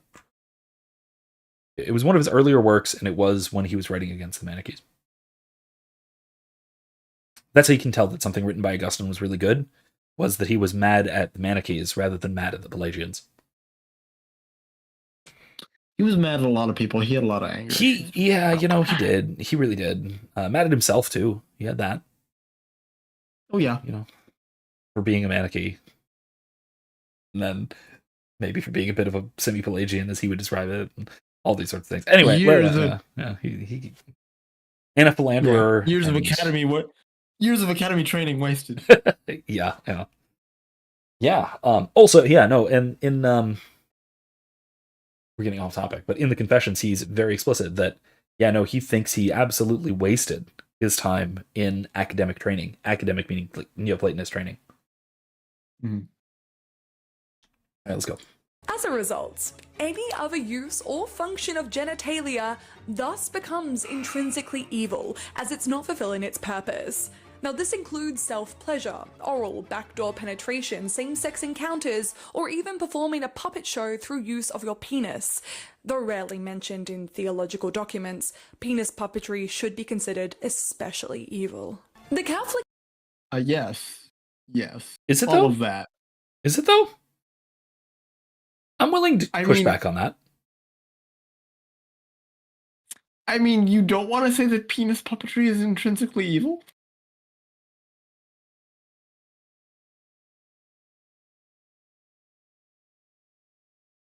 I don't know. I hadn't thought this through. But it might not be. I'm open to the possibility that it's not intrinsically evil. All right, let me steelman it. Okay, let me provide a defense of penis puppetry. Suppose we set aside any concerns of impropriety, of displaying one's nakedness, and let's say that one's nakedness is only displayed in an appropriate context, right? Say for one spouse. Okay, there you go. Right. This is a puppet show put on purely in an appropriate context. Let's just leave it at that. Some kind of foreplay. Gotcha. Not even necessarily. Maybe just cutesy entertainment. That's a thing. Why not? Okay. Sure. Right. Whatever. It doesn't even necessarily be, and that's actually maybe, I think that might actually be important, right? That even setting it apart from something like foreplay, I think that it can be perfectly appropriate, or maybe not perfectly appropriate. Maybe it's weird, but it's probably weird. That's definitely weird. But I don't think it's intrinsically evil, or it might not be intrinsically evil, even if it is for a purpose entirely separate from sex, because it is not a misuse of the sexual faculty, right? It is a different parallel use for the particular body part. See, okay, now I'm a little confused, because when I hear the words penis puppetry, I'm just thinking of some overly complicated form of masturbation. Oh, no. That would be that'd probably be a no. Yeah, I think that'd be a no. But I guess I'd need more information on what she means by penis puppetry. I think we're gonna stop there. I want to know. I think we're gonna stop there. That's fair. But to go back to maybe a more serious bit, she has the right conclusions for dramatically wrong reasons, right? She does list a whole bunch of things before she gets to penis puppetry that are intrinsically disordered, right? Yes. But the reason for them being intrinsically disordered is not that they are. It's not that they are utilization of the sexual faculty for something other than procreation. It's that they are the utilization of the sexual faculty in a way that is contrary to procreation. Right? Right. It's not. Yeah, go ahead. It's not as though we're using them in a way that's. It's not as though we're using them in a way that's non-procreative. We're using them in a way that's explicitly against the act of procreation. Yeah, it is what we would technically call contraceptive. Yes. Yeah, sodomy is, strictly speaking, an act of contraception. Sodomy of all its spicy varieties, whatever you take your pick. You did mention a lot of them. Yeah, right. But the point is that it is utilization of the sexual faculty in a way that is directly and explicitly and deliberately contrary to the end of procreation, not merely that it is not done for the purpose of procreation, because that's what she's saying, right? And she'll double down on this as we move forward a little bit. But that is a very important distinction. And it's one, to be fair, it's one that almost everyone mistakes when they start looking at natural law ethics, especially with regard to sexuality. Now, making the argument about penis puppetry, that's a new one. I haven't seen that particular tangent before, but I don't tend to listen to. Yeah, I don't tend to listen to sex historians all that much. So, anyway, let's continue. Now that she's done with that, I hope. The Catholic Church accepted Aquinas' conception of sexual morality, and the enduring influence that this has had to the present day is incalculable. The only purpose of sex was reproduction, and the only place for sex or reproduction was within the sacrament of marriage. Okay, that was not new for Aquinas, though, at all. Like, right, not. that goes back to Moses, at least. At the very least. Okay, yeah, but maybe it wasn't explicit, going back to Adam. It wasn't an explicit part of the Adamic covenant, but it was definitely an explicit part of the Mosaic covenant. Right. So yeah, no, it goes back way further than Thomas Aquinas. Like, come on, man. For a former religious studies major, she didn't do her religious history. Also, though, here's the other thing. Like, why?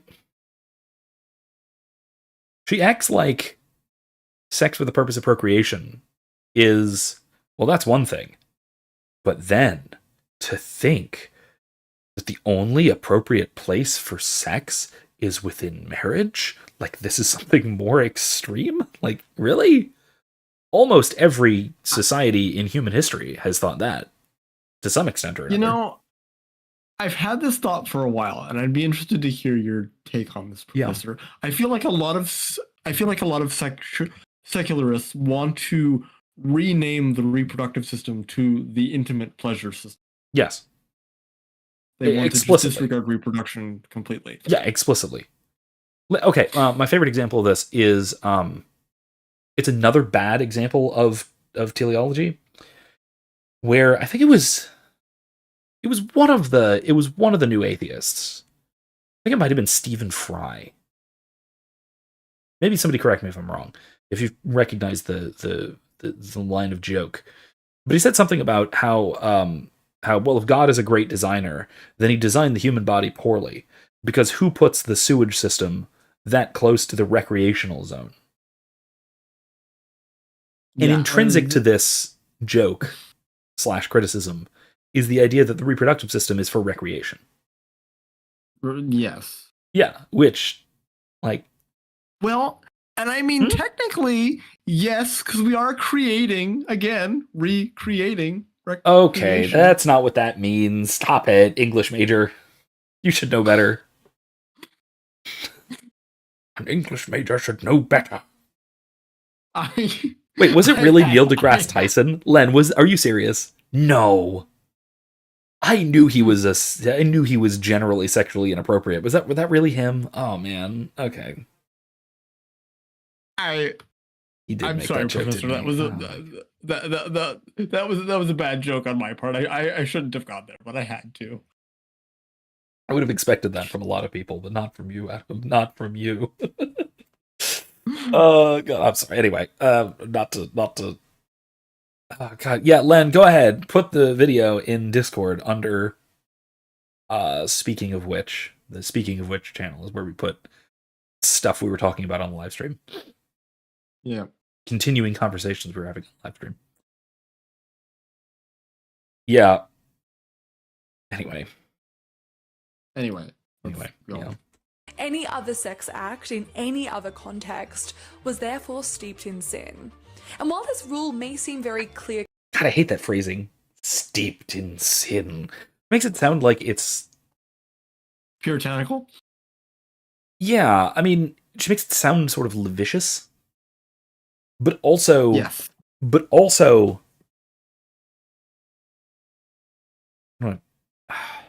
The connotation is that the sin is something external to what we're talking about, and that it is sort of seeping into what we're doing. Right? Something like that. Right. It's like It's like we shouldn't be enjoying. It's like the sin is imputed to the act of adultery or fornication or sodomy or whatever. Right. Right. Which. Right. Yes. Yeah, that seems to be the implication here, and it's a subtle implication, and that's diabolical, I will say. That's how these secularists work, Professor. It's they true. Work very subtly. It's true. That is a good point. Give the devil her due, I suppose. There are inconsistencies and contradictions already appearing as cracks in this foundational thinking about sex. I was first introduced to these cracks. Go on.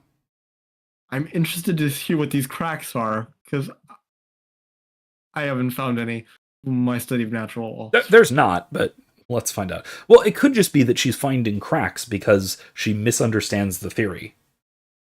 That's probably pretty likely, if I had to guess at what's coming. I mean, given I mean, given how often people like wisecrack misunderstand this stuff, I wouldn't be surprised. Yeah, I mean, even like, look, both her and Wisecrack are both, credentialed academics. They kind of study this stuff, but only kind of.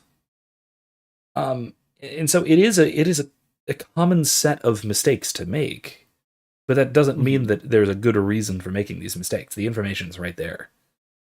Right. It just represents a lack of research and nothing else. Anyway. Through lack of a better term, in my early adolescence. Once a year, the best and brightest students from these local independent high schools were sent out to a conference that was run by a theologian called Peter Vardy. Now, this was my favorite day of the year by far. I actually should have looked this guy up. I am curious. I don't know him. I don't know him at all, so... Neither am I. I assume he's Australian, and that's why I don't know him. Based on the accent, at least. So, I may look him up afterwards. I'm at least curious. I wish I could have said more. I should have looked him up. Oh well. Moving on. I was by no means brought up religious, I should say. The school I attended... Aha. Gotcha. Aha. Wait, she attended what school? She attended a private Christian school, she said before. Now let's see how she describes this. Yep. Let's go back a sec. I was by no means brought up religious, I should say. The school I attended, in a publicly performed existential crisis, removed Anglican Christian school from its name every second year and then put it back on the next. But I encountered some fantastic teachers in those early years, and one of them was Peter Vardy. Anglicans are at it again. Gosh darn Anglicans. I'm sorry, but like, she's just steering into the stereotype of Anglicans just being Catholics with pelvic issues. You've never heard me use that phrase before? Like, that is my go-to description. I don't think I've ever heard you use that phrase to describe the Anglicans, but it is apropos. Oh, okay, yeah. I use pelvic issues a lot. I apply it to Anglicans sometimes. And look, there are a lot of Anglicans who I have a lot of respect for, especially academically and as philosophers, as theologians, as biblical scholars, etc. But also, the main reason a lot of them are Anglican, or were Anglican in the case of ones who have passed, the main reason is usually one of two things: cultural or sexual. If it's cultural, it's C.S. Lewis. And he remained Anglican because, being an Ulsterman, he could not bring himself to become Catholic. There's more to it than that. I know it's more complex, yada yada yada. But that's a big part of it. Okay, that's a big part of it. Or in a lot of other cases, it's because of either objections to or dislike of the Catholic Church's solid position on sexual ethics, going all the way back to Henry VIII. Eighth, right? Yes, eighth. Okay, thank you. It's outside my period of history. I'm working on it. I'm gradually, slowly working on it. Anyway, yeah. So Anglicans fulfilling the stereotype again. Just sad. All right. Okay, let's keep going. He riddled us about ethics and morals, introduced us to ancient philosophers and their theories, and he didn't recite quotes without context. He didn't dismiss Aquinas as an obscure presence in Christian history. Unlike some people. Didn't quote people without context. You should have listened to your mentor there, ma'am. Exactly. Yeah, no, yeah, because the context you've given so far is very flimsy. Look, I understand that for a popular audience, you might not necessarily want to put full citations for everything that you quote. But as an academic, it feels dirty not to.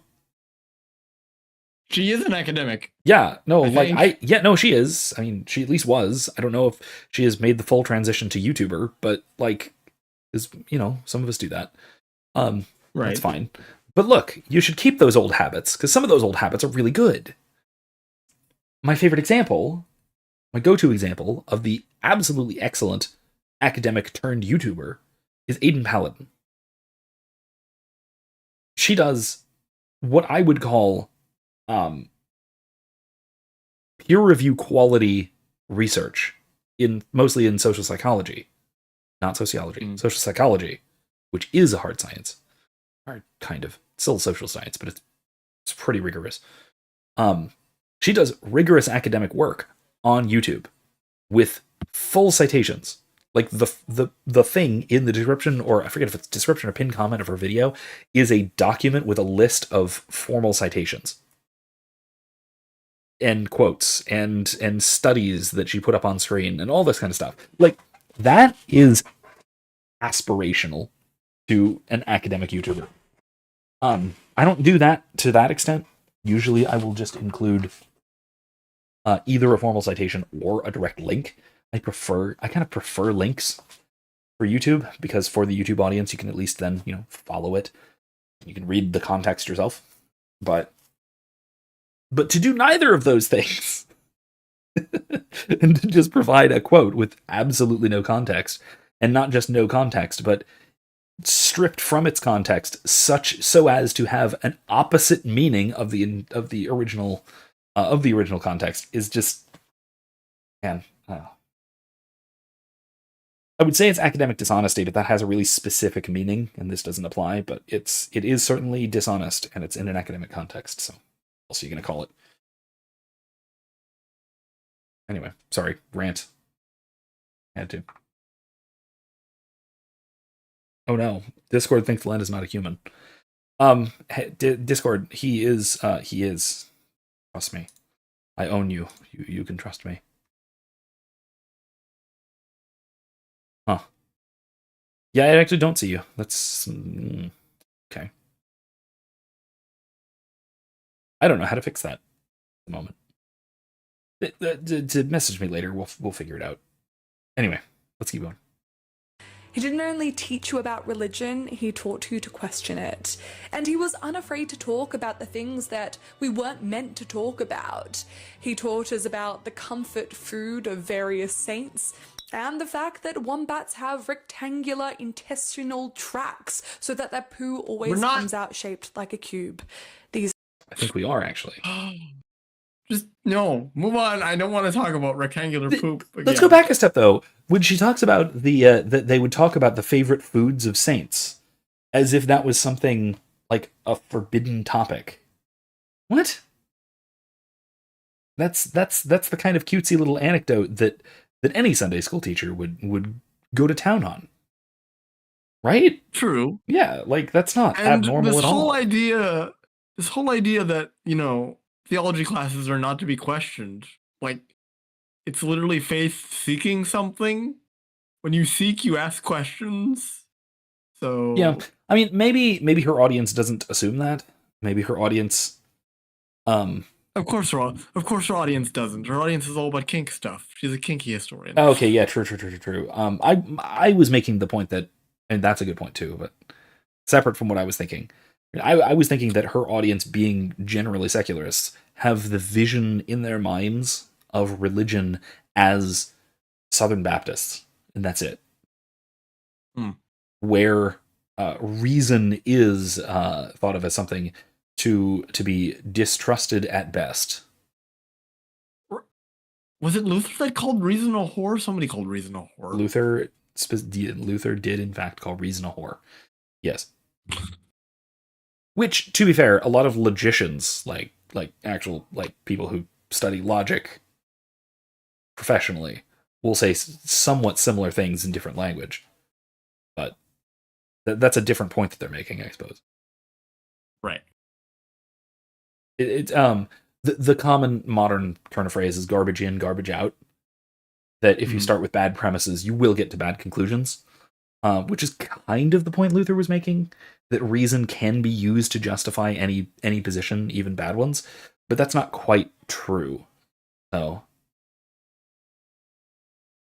anyway, he basically was arguing for the mere instrumentality of reason rather than the the essential character of reason for the human person, for the human mind. Anyway, we're getting far afield again. Anyway. Let's go. These are equally important facts to me. After my first conference, I established myself truly as the nerd of nerds, buying up every book of Vardy's available on the outside table. But there was one book pushed to the back and purposely hidden that really caught my attention. That book was The Puzzle of Sex, and it was how I truly first made Aquinas' acquaintance. Do I have that fucking book here? Surely. Aha! I do. Right. Peter Vardy lays out the assumptions that this line of thinking takes for granted. Okay, so before we get into those, I don't know if I like the idea that was at a high school book fair. Oh, I was going to say at a high school book fair. Her introduction to the topic of Aquinas, that too. But, yeah, either, both, whatever, both problems. In different ways. She made it sound like this was a special conference for like really smart people. But then she said he was one of her favorite teachers, as if he was, a teacher of hers at school. I don't know. It's maybe unclear. If your interpretation is correct, maybe that's reasonable. But I don't know. I don't even think I want to know at this point. This being her introduction to Aquinas, though, your point is a solid point, and that's not ideal. It's not ideal at all. No. Which also kind of contradicts what she said earlier, that Aquinas was taught reverently in every context in her very Christian school that oscillates between calling itself Christian and not. But anyway. Contradictions aside, I guess. Yeah, I don't know what else to say about that. Let's keep going. That there is a single human nature that we all share. Obviously. Many today would question this. 2. Questioning that is it's true. It's very true. That is questioned by anyone even in vague contact with the existentialist tradition. Oh, that's fair. Yeah. That's also a really dangerous assumption to question. Because that's how you get. I live in an essentialist bubble. Yeah, it's a nice place to live. But that is questioning that assumption leads to really nasty social places. Like, that leads to things like, on the worst end, things like slavery and genocide and things like that. And even on the mildest end, it leads to things like social identitarian infighting. Or, Len, racism, that too. Yeah. Yes. Or academically speaking, like philosophically, it leads to things like perspective, or not perspective epistemology, what's it called? Standpoint epistemology. Or what von Mises would call polylogism. That there are different logics for different kinds of people.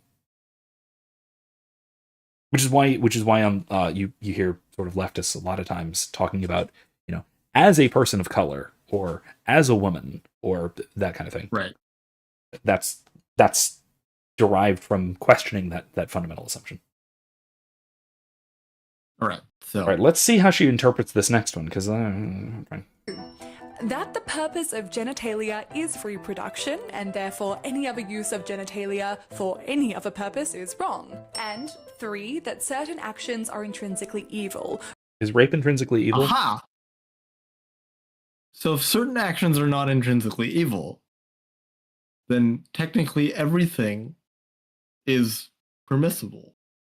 Maybe under certain circumstances. There might have to be a confluence of circumstances to make them permissible. That's fine. Remember, intrinsically evil just means always necessarily wrong. Right? Right. There are a lot of actions which are evil under most circumstances, but might be permissible intrinsically. Right? Right. Killing. Right? Homicide is a great example of this. Right? Homicide is not intrinsically evil. It's usually evil. But there are niche circumstances in which it's permissible. Right? Right. But again, my question still stands. Is rape intrinsically evil? She can't answer that. I don't think she can answer that. Hello, If you want to answer that in the comments, feel free. But anyway, yeah, I don't think we really need to go further than this because there are obvious counterexamples to what she's going to try and say here. So, Yep. Wrong in and of themselves. Many today would hold that the consequences need to be taken into account, or the proportion. Well, what if the child born of that rape goes on to cure cancer? Sounds like you have a moral obligation to ignore her nose.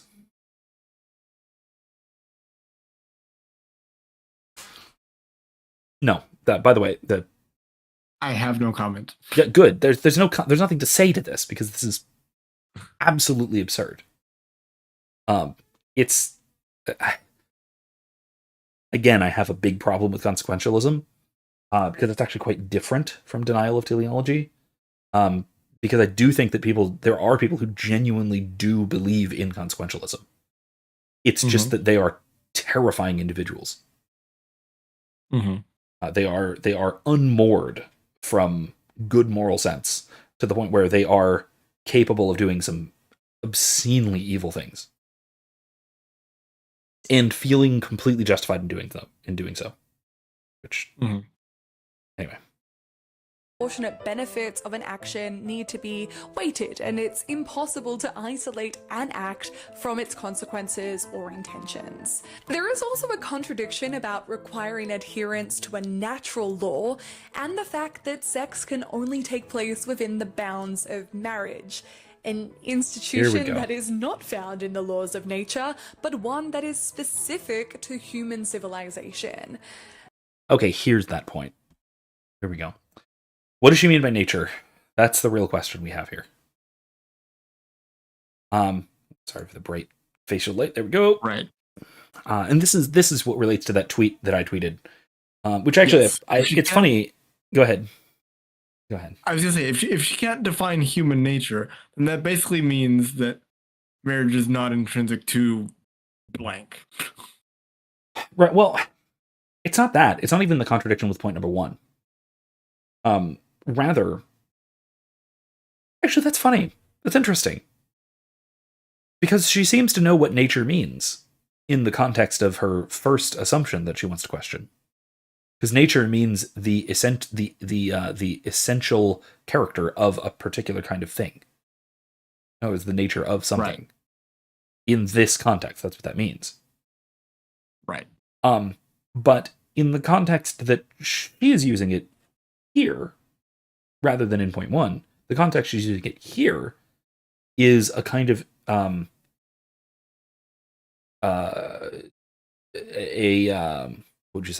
statistical regularity among non-human things. So is she equivocating? Yes. Yeah. Nature is one of those watchwords for equivocation. It's a really common one. I've got a list somewhere that I use for my students of words to watch out for equivocation for. Because there's a lot of these words where equivocation happens really, really badly. She's probably going to use another one, which is love. Love is on that list. Because the go-to phrase "love is love," it itself almost necessarily contains an equivocation. Right. Yep. The other big one on the list, number one on the list, is we, first person plural pronoun. In one of my lectures, I go through all of the different things that could mean, and then how you can weaponize that by equivocation. Like, who does we refer to?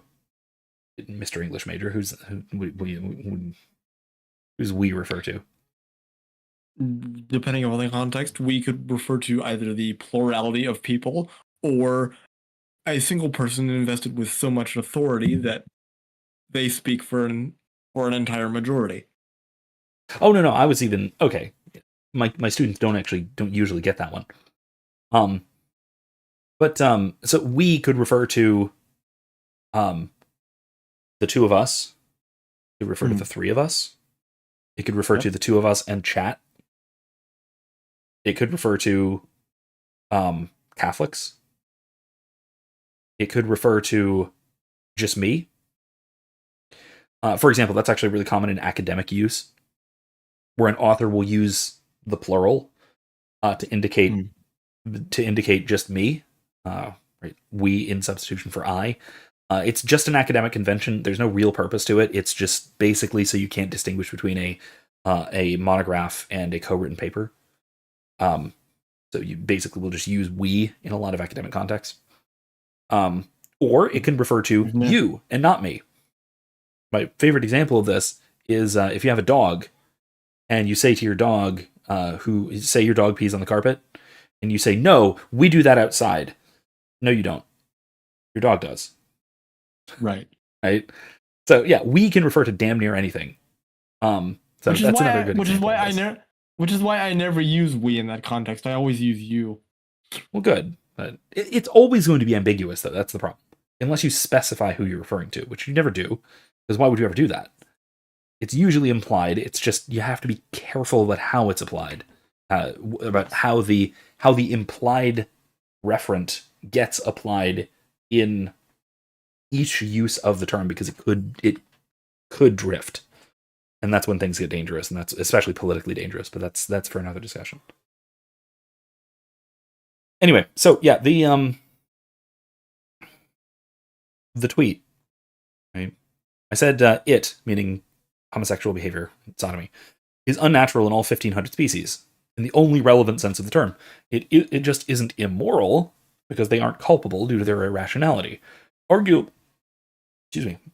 homophobia, strictly defined, would be supernatural in animals due to it requiring a rational faculty. And then I said caveat. Plenty of animals, for example dogs, are behaviorally homophobic qua reacting negatively to gay-identified humans, but that's more likely a reaction to behavioral inauthenticity. Reading is untrustworthiness. Which, if you've ever noticed that, yeah, dogs can often be what we would refer to as homophobic, like being, barking at gay people. But that's because they talk like that, and dogs can totally recognize when you're putting on a weird act. And they don't like it because you're up to something. So they bark at gay people. And yet they're the ones most consistently wanting fur babies. I don't get it. Anyway, that's neither here nor there. Yeah. Well, I mean, Milo Yiannopoulos had a good story about this. That ever since he basically started conversion therapy, dogs have been a lot nicer to him. Because he stopped putting on the flamboyant gay thing. Huh. As much. He still kind of does it, but he's British. What are you going to do? And then I had a bit of an argument with another guy in the comments about what natural means here, right? And so, again, natural, I said it in this context, in the context of natural law, denotes congruity with the essential nature of a creature. Natural means something that is in congruity with the essential nature of a creature. Mm-hmm. That's different from natural in the sense of happens in nature, which is what she's saying, right? When she wants to say that marriage is not natural, she wants to say that it doesn't happen among non-human animals, which, no, it doesn't. Because it's not in their nature to enter into matrimony, enter into this particular kind of explicit social and rational relationship. Yeah, I mean rational, right? Because you have to conceptualize the particular relationship as a kind of relationship, not just as an exclusive pair bonding, like something like swans do. As I think Philip mentioned that earlier. That's different. That's not matrimony. That's not marriage. Because it's not an explicitly rationally constructed and acknowledged relationship. But it is still in accord with the nature of human beings. That is how we enter into families. If the family is a natural unit of the human sort, and to enter into a family in the appropriate way is to act humanly. In other words, to act in accordance with or in congruity with our essential nature. To do otherwise is to act contrary to that specific nature. That's what we're talking about. I think she knows this because she said that. She sort of assumed that definition in the first point that she made. Which, by the way, I hadn't caught that the first time through when I watched this on my own. I hadn't caught that particular contradiction. So maybe the beer's helping. I'm almost done. I need to start pouring a whiskey. Anyway. All right. Let's continue, shall we? Let's get off of the whatever that face is.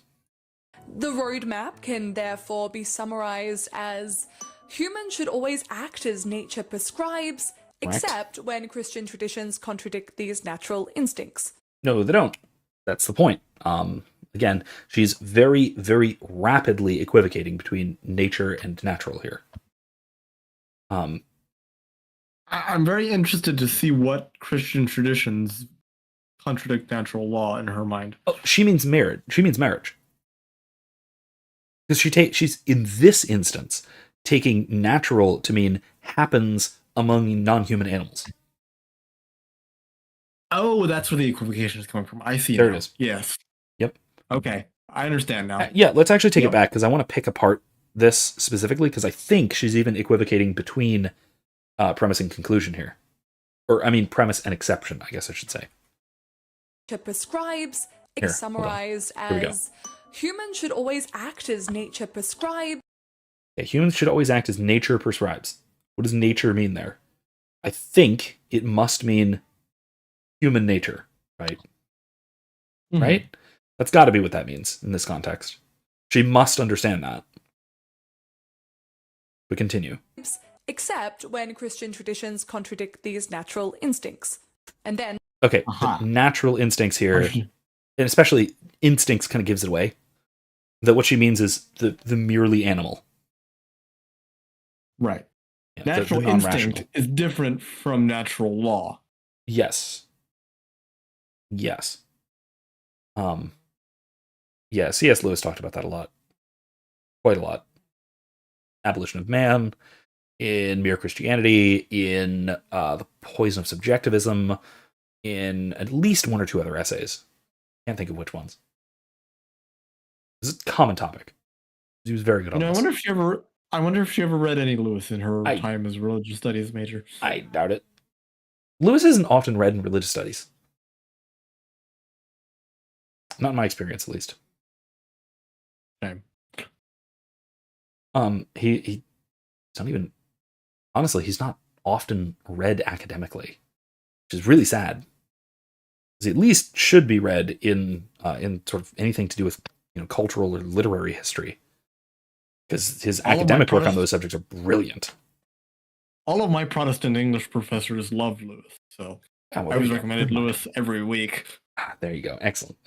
But was he in the syllabus? He was not, actually. because the professors I talked to about Lewis were the retired professors that were still hanging around campus. Okay, so he used to be in the syllabus. Got it. Yes. That's depressing. Yes, used to be in. That's super depressing. Oh, God. All right. Well, moving on. That's sad. I don't want to be sad anymore. And they should stick to those traditions instead. So we can start to see where this all goes wrong. Regardless, Can you see where it goes wrong? Because I'm lost. Oh, that's rum. She thinks that it goes wrong because, quote, Christian tradition trumps these natural instincts. And of course, as a secularist, there is nothing that should trump the natural instinct. Which instincts? Sorry. But to quote Lewis, I would argue the instinct for pleasure in this case. Good point. To quote Lewis, telling us to obey instinct is like telling us to obey people. The instincts... Which people? Which exactly. Instinct? Yes. The instincts, like people, all say different things. So, yeah, the instinct for pleasure seeking, or the sexual instinct, which Lewis talks about specifically in cases like this. And he even says that modern people think that the the sexual instinct ought to be indulged whenever it does not conflict with what they see as the fundamental instinct, that is, the instinct for the preservation of the species, which Lewis also argues probably doesn't exist. There's probably no such instinct. But Well, anyway, I'm getting sidetracked. I mean, I don't know. It's still quite relevant, I think, to the point she's making. Oh, absolutely, yes. But let's keep. Maybe I shouldn't have a whiskey. I'm getting rude. Ripples of Aquinas' work are undoubtedly still with us every time we talk about sex. But even before this, true, early Christian thinkers critically influenced the presumption of sinfulness that surrounded sex throughout the Middle Ages. Before we had Thomas Aquinas, ready? St. I'm not ready. Here he is. Century. They even used that picture. She even used that wonderful painting that is so often on the cover of the Confessions. Don't you dare bash my boy! My heart. Your heart. Look at his heart. On fire with the spirit. Unlike hers, which is on fire with lust. Were perhaps the most influential in propagating the opinion that sex should solely be performed for the purpose of procreation. Please stand by. Recall, she said earlier that this idea was introduced by Thomas Aquinas 500 years later. She's contradicting herself. Yes, yeah, I don't think she knows that. Look. Not everyone does basic logic. I don't do basic logic most of the time. I send you a book or something? Wait, no, I have here, I'll just put, you know what, I'm going to link my my lectures on logic in the description. Go do the homework after the fact. You should. You didn't do the reading, so I didn't expect you to. It was a supplementary reading. So go do that. Go do that homework after the fact. I will. I have a couple of lectures on formal and informal logic that are I think somewhat useful. I don't actually have any lectures on like symbolic or sentential logic. Mostly because I started doing these my YouTube lectures, recording my YouTube lectures after I basically after the last time I taught formal logic. It's been a while. I think the last time I taught formal logic was like 2017 or something. Well, I'm in desperate need of a crash course in logic, so any help would be. I should do that. I should do a course on it. It's hard to do that. Honestly, this is getting too far afield, but let me just say to stop and then we'll move on, that it's really difficult to do a course on formal logic asynchronously, just by recorded lecture, mostly because it requires a lot of interactivity to really get students to understand it. But anyway, I digress. In fact, let's see how bad she butchers went them. as far as to say that Augustine was responsible for turning a general negative attitude to sex, which arose from a desire to maintain the identity of the growing Christian church. Maintain the identity. Whoa, hold on. I want to stop there. There's a reason I paused. That the reason for what he refers to as a generally negative attitude to sex, in other words, sexual mores, sexual ethics, is to maintain the identity of the growing Christian church. That is a weird, once again, perhaps sociological explanation. Don't you think? Like, this strikes me as trying to explain away the conclusions of moral theology in terms of social purposes, right? Yeah. Right. That doesn't make sense to me. The negative attitudes from sex came from a desire to maintain the identity of the church. If I had to guess, this could be going one of a couple of ways. On the one hand, this could be talking about, this could be making an assumption that something like the New Testament moral theology of sex is serving a similar function to the ritual law of the Old Covenant, right? That it is there to set apart the new Israel, just as the Old Covenant, the ritual purity laws set apart the old Israel, if you will. right? God's chosen people. So that might be it, which is wrong, right? That's just incorrect. That's a bad reading of Scripture. It's a bad reading of the tradition. So let's assume that's not what he's saying. The alternative is that Christian sexual mores were particularly appealing to certain people that the early Christian evangelists wanted to appeal to, mostly being women and the lower classes. Which I've heard that argument before. Not necessarily just about sexual mores, but that that a lot of Christian ethics are there to appeal to women and to the lower classes, and that had a significant evangelistic impact. But again, I think it's putting the cart before the horse. It's assuming that an effect is actually the cause, you know?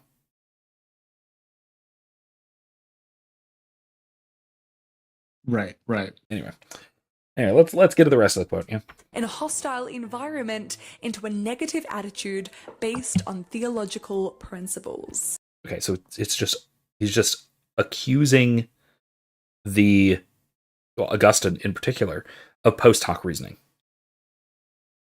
These are the principles. These are the rules in place for non-principled reasons, and he's going to come up with justifications for them because he wants to prove them true, and that those justifications are not the actual reasons for holding them. This is what I wanted to talk about earlier, because this is what sociologists refer to as a genealogical critique. Are you familiar with this at all? I guess I've never heard that term. I'm more familiar with like a genetic fallacy, but I don't know if the two are related. They're the same thing. It's just that the genealogical critique is doing it on purpose and pretending that it's not a fallacy. So the genealogical critique is essentially to explain the origin of an idea, and therefore to explain the idea away. To discount the possibility of the idea being true and correct, because one can explain how it came about. And therefore, if you can explain how it came about in sociological causal terms, you can show that it did not come about for rational reasons. And so the assumption is, or the sort of implication, the subtle implication is, that it was came to disingenuously, and so we should discard it. He thinks that Augustine. It's from Marx, by the way. This technique is from Marx. This is from Marx's historiography, his historiographical method. Sense. Yeah, it was really taken up by the post-structuralists. Foucault, especially, really nailed down this technique and gave it a name. Yeah, he called it the genealogical method. From what I know of Foucault, that makes sense too. Yep. That's what he's doing here. It's okay. Explicit when you know the play, you can see it. Well, that's disgusting. Let's move on. Yeah. In Augustine's view, sex was a necessary evil, which needed to be tolerated with a stiff upper lip and an aura of servitude. Enjoying sex, even within the marital bed, was considered a sin. He did not actually say that. He said that that the enjoyment of sex is not its characteristic purpose, and that it can lead to sin. It can lead to a lustful attitude, which is true. Like it can. It probably won't, but it can. I mean, you have to have some look. Yeah, look. You can lust after your spouse, but you already have to have some vices in place for that to occur, and especially for the marital act to be a near occasion to the sin of lust. You have to already have some well-developed vices for that to happen. And given the grace of the sacrament, there's like that sort of thing can happen, right? Right, and it can be an issue to deal with, right? That you need to deal with, in terms of your own spiritual development, right? Especially because if you have, excuse me, vices developed from, say, like a history of pornography, that kind of thing, then yeah, you can fall into that kind of sinful attitude. That's possible. But again, it doesn't happen without concomitant vices from like pre-existing. I've been using concomitant a lot tonight, maybe too much. I'll use an appropriate synonym. Pre-existing vices need to be in place for the marital act to even be an occasion of lust. Mm. Yes, Len, very good point. From the Christian's perspective, she is the one who is anti-sex, because she wants to block the natural end of sex and to distort it. Exactly. Look, I always credibly accuse people like this of being bad at sex, because, by analogy, suppose you're a baseball player and you really, really, really like hitting foul balls. Like, you just love it. It's like the best thing in the world. Your favorite thing ever is to just hit that ball straight into left field, into the crowd. Favorite thing. Absolutely. Like, you will even step into the pitch so you can get a better angle at it every single time. It's consistent. Yep. You do this. It's your favorite thing to do. You're bad at baseball. Right? Because guess what? You're not playing baseball. You're hitting fouls. Yep. So yeah, that's. Philip brings up, am I wrong that St. Augustine also brought in some Manichaean ideas? I will edit that. Manichaean ideas about sex that the church did not endorse. Pretty sure he took the erroneous view that sex is only acceptable for conception from the natural. Yes, that is more or less correct. And a lot of why he did that was because of his own sexual history, but she'll get into that, so we'll talk about that when she does. Anyway. So when it came time for a married couple to do their duty by God and procreate, he instructed that they should descend with a certain sadness to their unfortunate task. The act was to be performed in the same melancholy attitude. This was the only version of sex that was acceptable. Fix your autofocus. Anyway, sorry. Sorry, I'm not one to talk. My webcam has one focal length. Anyway, sorry, it's bugging me. The point, though, right, is that first of all, she's paraphrasing again and exaggerating. That said, Augustine was kind of what we would call sex negative, even within a Catholic natural law perspective. So, what do you think? Are we're being mean to Augustine? I know, and he's my boy, and I feel like I need to defend him, but I can't because, she's not wrong. So. And I will say, a lot of this was later Augustine. Earlier on, he had the ideas that were kind of at the basis of it, but he didn't really bring that out into a position that resembles what she's talking about until much later, until after he had first of all gone mad and in rage against the Pelagians, but then also after he had committed to a life of celibacy after a very long life of absolute sexual degeneracy. Yep. Yeah, not celibacy. That's a nice way to put it. Yes. Yeah, that. But yeah, no, he had his own hang-ups that I think manifested a bit later in life. I remember hearing was it about a month ago? Somebody was talking about Augustine, and they said that basically his lust was so bad that even toward the end of his life, he would have his servants or whatever chain him to his bed. I don't know if that's actually true, but I have heard this. To kind of help with like lustful dreams or whatever, so he wouldn't freak out and go on. Yeah, I have heard this. I don't know how truthful that is. because I've never seen a primary source. I don't know how discussing truthful it is either. But yeah, I've never seen a contemporary source discuss it, or Augustine himself. I don't know if it's actually true or not, or if it's one of those weird little hagiographical details that get spiced in at some point, But I don't know. Oh, Maybe. I'm sorry. I had to cringe when you used the word hagiographical, Professor. What's wrong with that? Sorry. What's wrong with hagiographical? See, I don't mean it negatively. I know, but my professor accused my master's thesis of being one giant hagiography. So whenever I hear that word, I just have to cringe. It was literally a discussion of the life of a saint. So it was a hagiography. Why is that an accusation rather than a description? I don't understand. Anyway, I'm sorry. I see things differently than your average heathen professor. Heathen professor.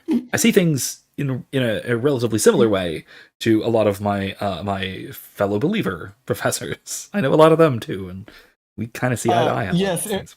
Yes, Simp. Augustine did found the Augustinians, from my understanding. Yes. Did he actually found them, or were they founded after his principles shortly after his life? No, I believe towards the end of his life, he did get a group of men together and properly establish the order, from what I understand. Because I was discerning with them for a small amount of time, and cool. Yes, from what I didn't know that for sure. I wasn't actually sure of that. Good to know. He did actually on the order. And Sinless, the two long-faced Tim Burton-esque characters rubbing together with only the hope of a child in mind. If a married couple were motivated to boink solely for the pleasure of boinking, this made them no better than adulterers. Ironically, he didn't say that, first of all, but go on.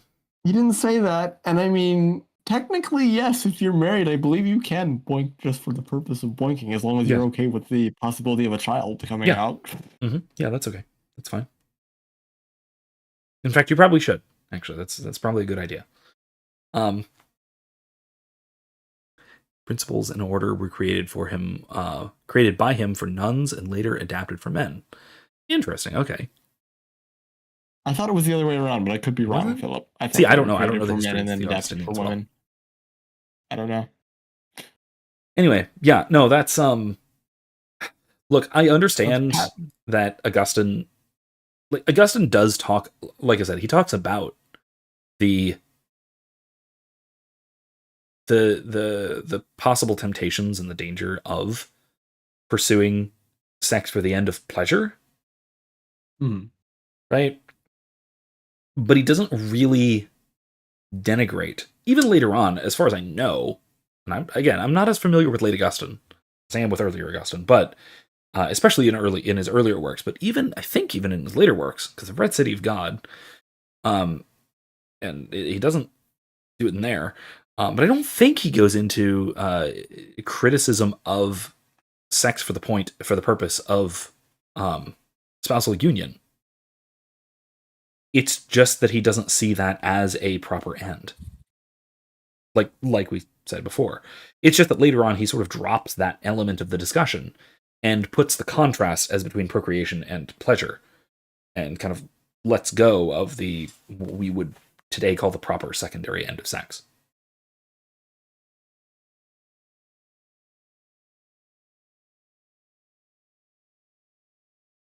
Imsimp asks... Yeah, what a phase to... Imsimp asks... pause on. Yeah, another one. She's been doing these a lot, and I don't know if we're pausing in awkward places or she's doing it on purpose. She is kink historian, so whatever. It's just the demon coming out and showing its true colors. See, all I ever wanted to be was hot. A Hegel face. Anyway, Imsimp asked a slightly related question. Cheating via sex is a sin, obviously. Is dating another woman but not engaging in sex because you believe sex belongs in marriage and you plan on divorcing your wife, marrying this other woman, then engaging in the marital act, is this as sinful as simply sleeping with someone else? They're equally sinful, or both bad but not equal? I think they are equally sinful.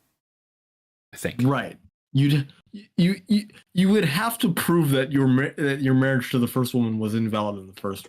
Even then, if you are pursuing another relationship with the end in mind of even illicit marital relations, while you may still be married, and then even if it turns out that you're not actually validly married, annulled. You are intending adultery. You're intending adultery, even if you're not actively committing it, which, as our Lord said, is the same as committing it. So yes. Yes. Yeah, that's as bad, I would say. All right. Let's get off her horrible eyes. Sure, I guess. Those eyes, those horrible eyes. Augustine himself was no saint when it came to pleasures of the flesh. Before the age of 32, St. Augustine, the famous denouncer of sex, was living up the libertine lifestyle. He writes in his Confessions that by the age of 16, he had surrendered himself entirely to the powers of lust. In that 16th year of the age of my flesh, when the madness of lust... That means he was 15 years old. Get it right. What's wrong with you? To which human shamelessness giveth free license, though unlicensed by thy laws, took the rule over me, and I resigned myself wholly to it. Okay, hold on. So is she gonna cry hypocrisy just because of Augustine's former lifestyle? Yes. That is such a low-hanging fruit. She's doing that and also something else. She's doing that and she's also going to imply that the reason that he speaks out so strongly against sexual liberality, let's say, is because of his guilt for stuff like this. I think this is in book 1. No, it's book 2. Hold on. Let me find a better translation of this passage, if I can. I wish she would have a frickin' citation. 1 through 2. Okay.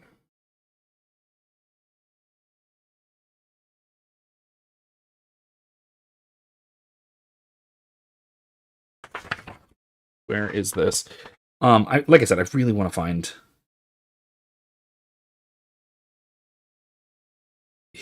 Is this it?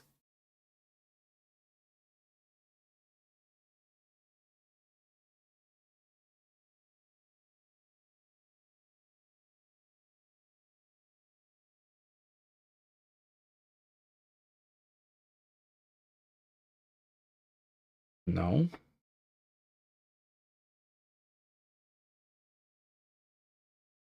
Here we go. All right, here we go. Quote. And this is... See, look, this is how you do this, by the way. I tell you which edition I'm reading from, and this is from William's translation of Augustine's Confessions. Book 2, page 20 of this edition. This is 2.4. Quote, "How distant was my exile from the delights of your house in that 16th year of the age of my flesh, when the madness of lust wielded its scepter in me, and I surrendered to it completely, a lust that is given free rein by human shamelessness but is forbidden by your laws. And no one in my family tried to save me from falling by getting me married. They cared only that I learned how to speak well and as persuasively as possible."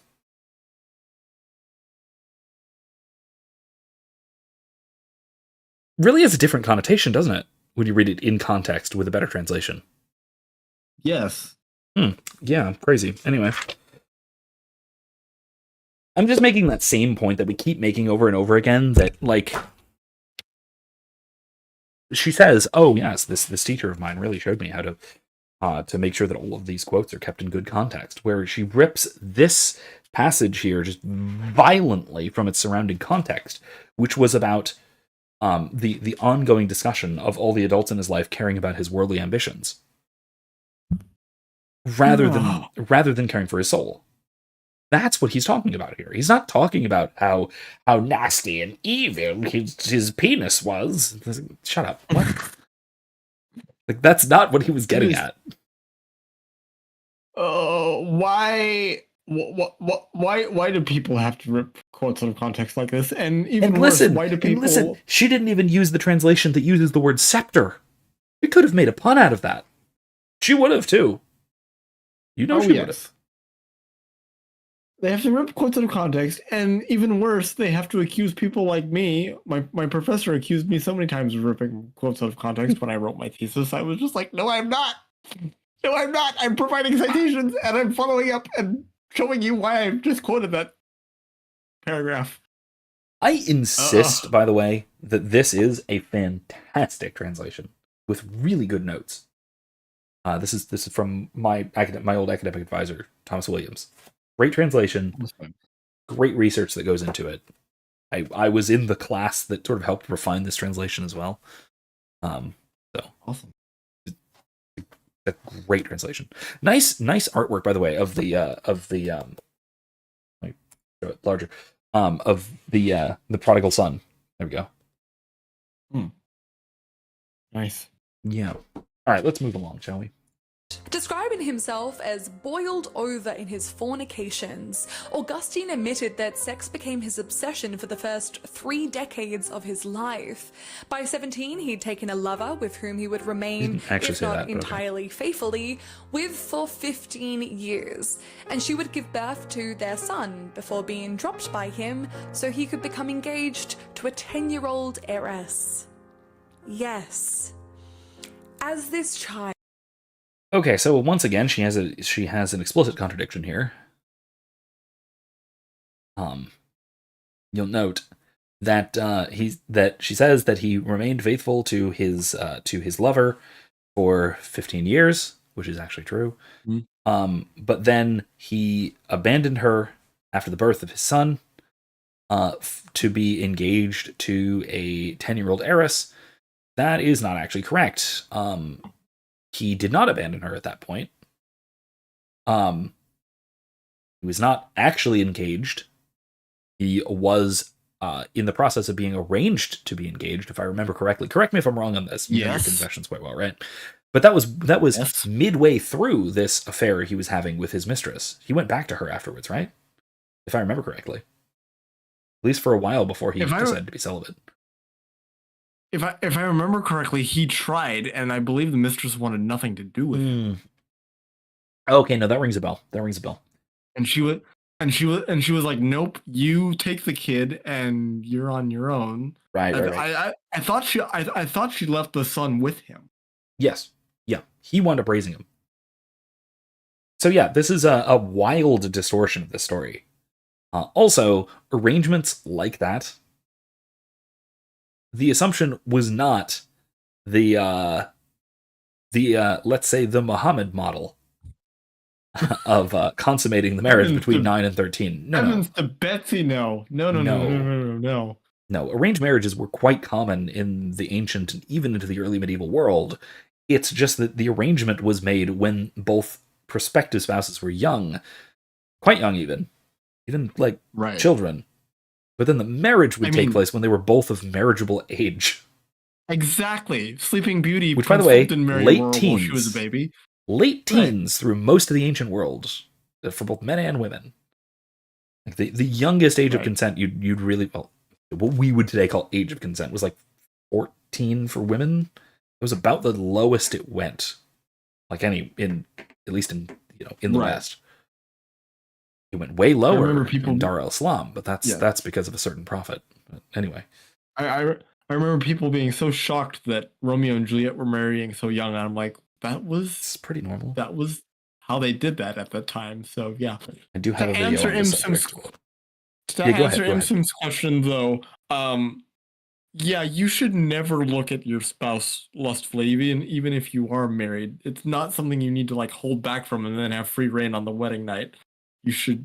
That's just lust can still be a sin even within the context of marriage. Let's be careful about defining lust here, though. A lot of people define lust in that particular context. I guess for you guys, it's over there. But in that particular context, a lot of people define lust as sexual attraction or sexual arousal, something like that. It's not what that means, right? In the context where lust is wrong, even within marriage, it is thinking of and therefore treating even one's spouse as a mere object of pleasure. Exactly. Yes. As a sex object, that sort of thing. So bottom line, simp, don't treat your spouse as a sex object, and you should be fine. Which, I mean, something I have to tell Protestants all the time: don't sodomize your wife. It's not cool. Right. It's not the same issue, but it's closely related in a lot of cases. All right, let's go on and listen to some more Augustine slander. How much more of this we can get through? I think we can probably finish now. There's only 3 minutes left, right? We can finish. We can do this. Child was 2 years too young for Augustine to marry. He decided to take in another concubine while... Hold on. 2 years too young? I don't think that's correct. I don't know enough details of Augustine's late life. No, 10 years old was more than 2 years too young, even in the sort of late Roman context. That's not correct. That's true. She's contradicting herself from 2 sentences ago. My goodness. Yeah. Well, no, she's implying that she needed to be 12 to be married, which would be also icky. And the reason it's icky is because that's not actually correct. That's not correct.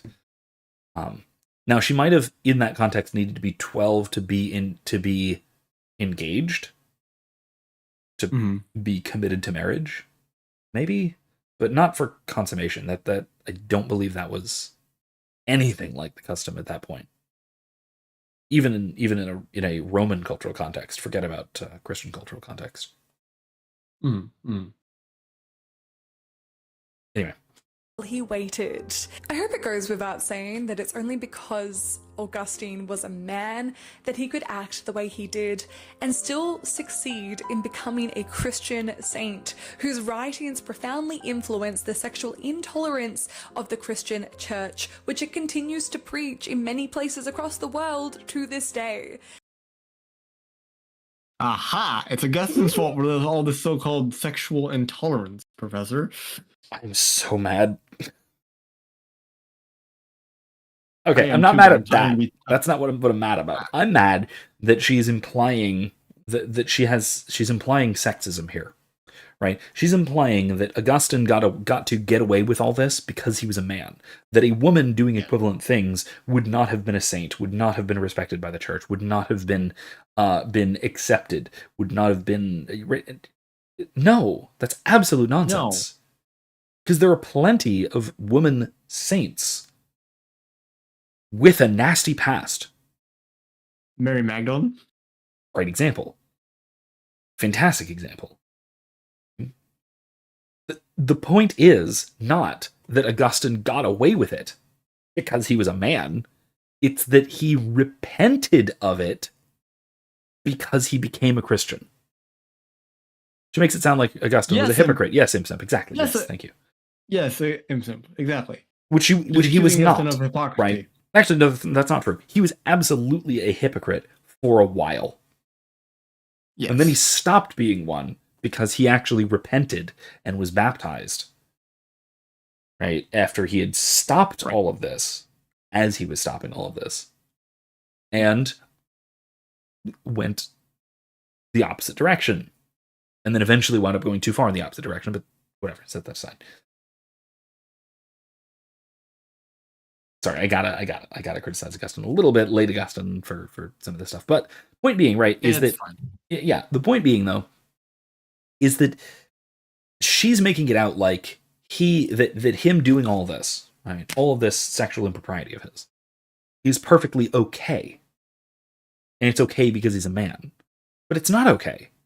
He himself says that it's not okay. The church at the time and the church ever since said no. That was not okay. But he repented. That's the key point. He keeps beating his chest in the confessions, just saying how sorry he was for his past, and this is clearly a man who's changed. Yeah, in the passage that she quoted, he was. Not in the not in the language that she and, quoted, but you know. But and she either ignored that point or didn't get that point, or Again, I think she ignored it for convenience, right? I tend to think this is the perfect video for you to have me on, Vince. I do. Yeah, I think so. Because you know, The I know Augustine Aquinas is in the title, and she talks about Aquinas a little bit, but she doesn't actually quote Aquinas. No, and quotes Augustine, and yeah, no, she goes into detail on Augustine, which, like I was saying at the beginning, like if she's going to criticize anyone for being overly harsh and negative about the marital act, it's Augustine, right? yes. That's a fair criticism of Augustine. Not the way she's doing it, but it's a fair criticism, objectively speaking. So, if she's going to criticize anybody, she should have made this video about Augustine, not about Aquinas. Ridiculous. She just didn't. Right, she just wanted to trash teleology. That's all. She just wanted to trash about teleology. Yep. There's a couple minutes. Right. There's a couple minutes left. Let's go for it. How much more of my blood gonna forgiving boil? of any of the teenage and younger girls that were involved in this story, and unfortunately, what happened to them. Again, involved in this story implies that he was having relations with teenage and younger girls, which is not actually the case. That is a poor description of what was going on, and she knows that, and yet she is implying it for the sake of maligning Augustine. That's all. All right. Anyway. Them has been lost to time. Now, I don't tell you of Augustine's indiscretions in order to condemn him. Who am I to condemn a saint? Really? I think. Go ahead. She says sarcastically. I'll let her finish. But I do believe that this kind of historical information provides a vital context about the rather shaky and promiscuous grounds upon which the most stubborn stigmas of sex stand. This complicated, contradictory mess of thinking is the foundations upon which we've primarily built our ideas of sexual ethics until this very day. It has not only affected our thinking about sexual acts, which, if performed solely for pleasure, are inevitably coloured by sinfulness or shame, but also heavily stigmatized attitudes towards contraception throughout history. If sex for non-reproductive purposes is bad, then devices designed to prevent this outcome can be nothing other than evil. And followers of Augustine were the first to unequivocally condemn the use of contraception, even between. What does she mean by followers of Augustine here? That's actually not clear at all. I have no idea. You know, I'm glad I'm wearing headphones so you can't see the steam coming out of my ears right now, Professor. You're gonna have to clean those. I'm sure they're getting some condensation. Yeah, mine too. I gotcha. No, the shaky, the shaky promiscuous. What? She makes this big deal of these ideas being contradictory, but has yet to demonstrate anything even approaching a contradiction. The only attempt so far that you can even charitably call an argument is when she points out the discrepancy between natural law and marriage being an unnatural human invention, which is just an equivocation. Yes. And it's her invention, her invented equivocation. Oh, actually, not true. It's her philosophical mentors invented equivocation. She did get that from what's his name. So from Vadini or whatever. Yeah, the author she was talking about. Right. Yeah, no, that's to make a sweeping conclusion like that, you usually have to argue something. I mean, then again, she doesn't have philosophical training, so maybe not. Even her historical training is bad on some points.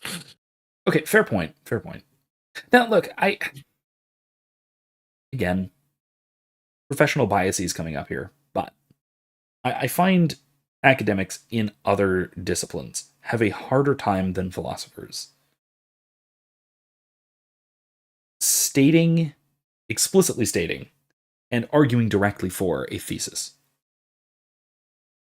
Well, that's what you philosophers do all day long, so of course Exactly. you'd have an E3.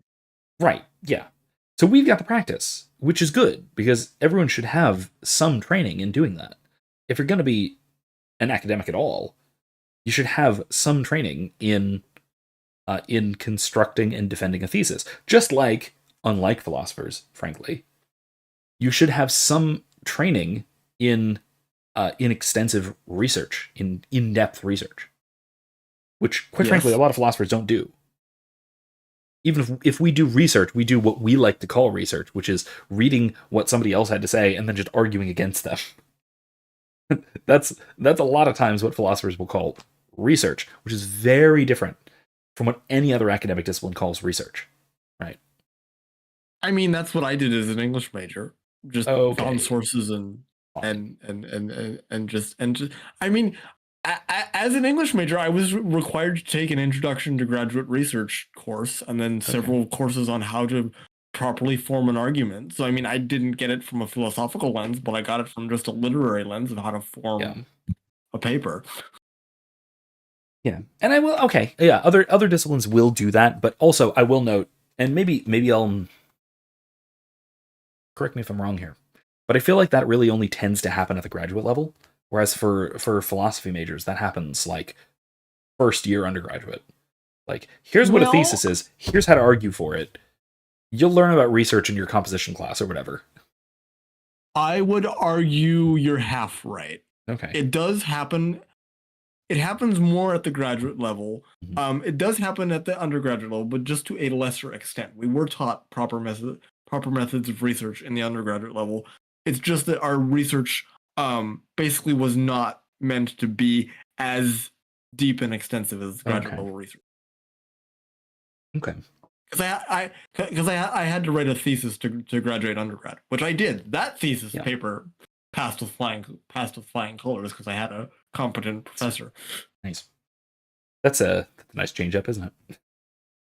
All right, let's finish this out, shall we? Yep. If we can get through it. Let's see if we can manage to get through the rest of it without exploding in rage. Between married people. While this marks an important turning point in history, it should also serve as a reminder that methods of sexual protection and contraception have existed long before the Common Era. The formative idea of... Was Augustine before the Common Era, or... Augustine was after the Common Era. What was so common about that era, anyway? It was, what about it being Christian or something? It's almost as if a person was born that changed the entire course of human history. I mean... Wow. Crazy. Weird that we've never heard of such a thing, and yet we date our calendars after this strange person. Anyway, I can't keep this act up. This is my second whiskey after a beer. Let's keep going. Sex is sinful continues to centrally influence our thinking around desires and behaviors today, even amongst the most sexually liberated of us. Even if we don't hold on. Go on. Some desires are sinful. The desire to engage in, I don't know, what do you want to call it? Pick something. Bestiality. Yeah, there you go. Bestiality is not even the act, but the desire to commit that act is inherently sinful. Let's go with Trenhorn's favorite example when he goes on the Whatever podcast, like we were talking about before the stream. Yeah, I think that. Well, okay, wait, hold on. I would say that I assume she acknowledges that the desire for bestiality is intrinsically wrong. But I don't know, I'm looking at the books on her shelf and I'm questioning that assumption. I think you'd be right in questioning that assumption. Let's keep going. One of the motivations behind the work I do is to help find the origins of so many of these ideas and expose the contradictions in their very foundations. I think this makes us far more informed. Genealogy. There it is. She's being explicit. That is the genealogical critique. That is this idea that you can dig down to the efficient causal root of an idea and find a contradiction within the way that someone came up with the idea, not the idea itself. but how someone came up with the idea, who they were, and what context in which they came up with the idea. And by that method, you can show the idea itself to be faulty. So by showing, for example, that Augustine had a sexually licentious past, mm-hmm. and yet was therefore, quote, hypocritical in going on to condemn sexual sin. Therefore, condemnations of sexual sin are tainted at the source. Therefore, should be rejected. That's making this implicit argument explicit. And you'll notice that none of these arguments are ever made explicit, because if you make them explicit, you see very obviously where the genetic fallacy lies. Mm-hmm. Yeah. I mean, what can I say? Like I said, the genetic fallacy is just the philosophical term for the genealogical critique in sociology, which is one of these sort of primary methods of the discipline of sociology. And I will say, certain areas of philosophy, there are philosophers who do this. They're post-structuralists. Some of them are philosophers. Historians as well. History is another discipline that is sort of infected with this. No, she calls herself a historian, so there you go. Yeah.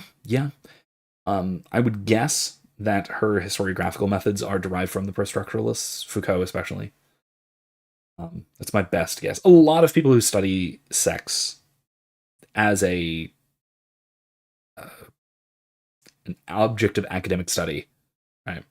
A lot of people who study sex are follow Foucault, because Foucault was one of the first people to study history through the lens of sex. Of course, he studied history through the lens of unimaginably deviant sex, because he was a French philosopher, and there's a lot of baggage that tends to come with that. I will leave that implication dangling for you to look up if you really want to, but word of caution. I don't want to. I don't want to, but my French pride is getting in the way. The words, the name Marquis de Sade come up. That comes up a bit. Anyway, let's finish this up, shall we? To ask and answer the question of, have we fully undone the work of shame as an enduring cultural force attached to sex, thanks to our friends Augustine and Aquinas? Yes, we have. Yes, we have. We have. How have we done that, huh? A little thing called theology of the body. That's a good one. I like that one. Also, Humana Vitae, going before theology of the body, from before John Paul II to Paul VI. I always say that sex education cannot, in fact, be comprehensive without a close reading of Humana Vitae, which, by the way, contains one of the most philosophically robust and thorough critiques of contraception and the contraceptive mentality ever written. And it is a glorious celebration of marital love. Because Humana Vitae means the life of man, right? Right. So, if she seriously has academically studied the history of sex, I wonder if she's read Humana Vitae. Probably not. No way. There's no way. She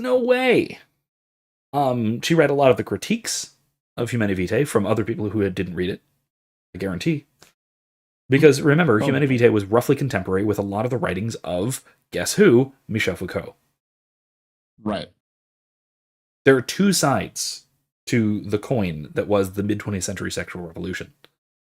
There was the absolute degenerate lunatics who were, out and proud, doing every kind of sexual sin that anyone has ever imagined, and then some, like Michel Foucault. Mm-hmm. Pedophilia being not least of which, but there were others. And then you had quite frankly, pretty much just the Catholic Church I'm sorry, there are three sides to the coin. There was the Catholic Church saying, no, sex is great, but like do it right.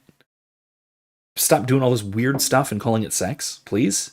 You're giving sex a bad name. It's really disturbing, and that goat did nothing to deserve that. And then you have the third side of this coin. We're losing the metaphor here of the of purity culture, right? Of sex is dirty and nasty and dangerous, which really did develop, which really caught on, I guess I should say, in the 20th century, around the time of the sexual revolution, right?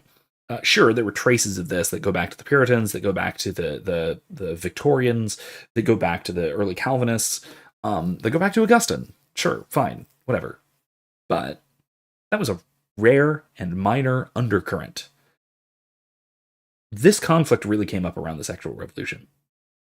It was largely because of the sexual revolution. We have virtue down the center with Humanae Vitae, with Paul VI, with Theology of the Body, with John Paul II.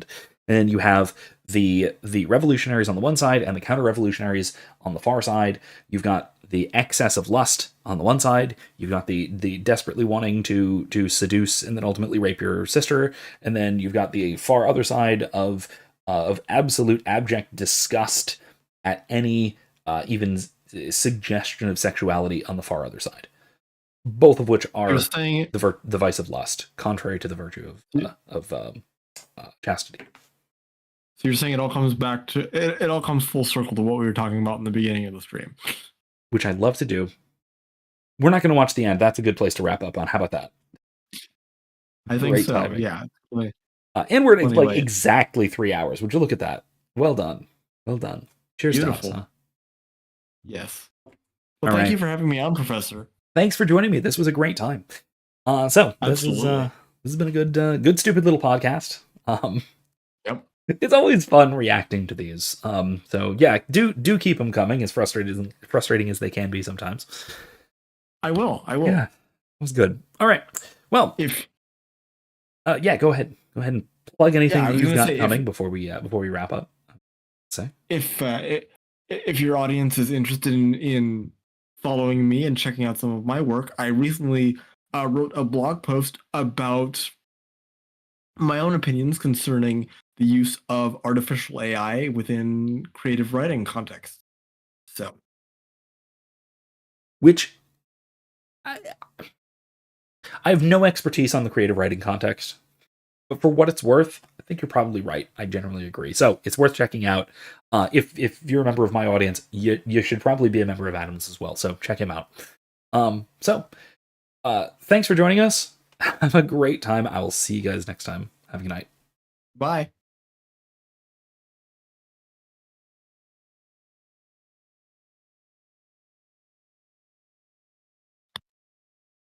Oh, there it is.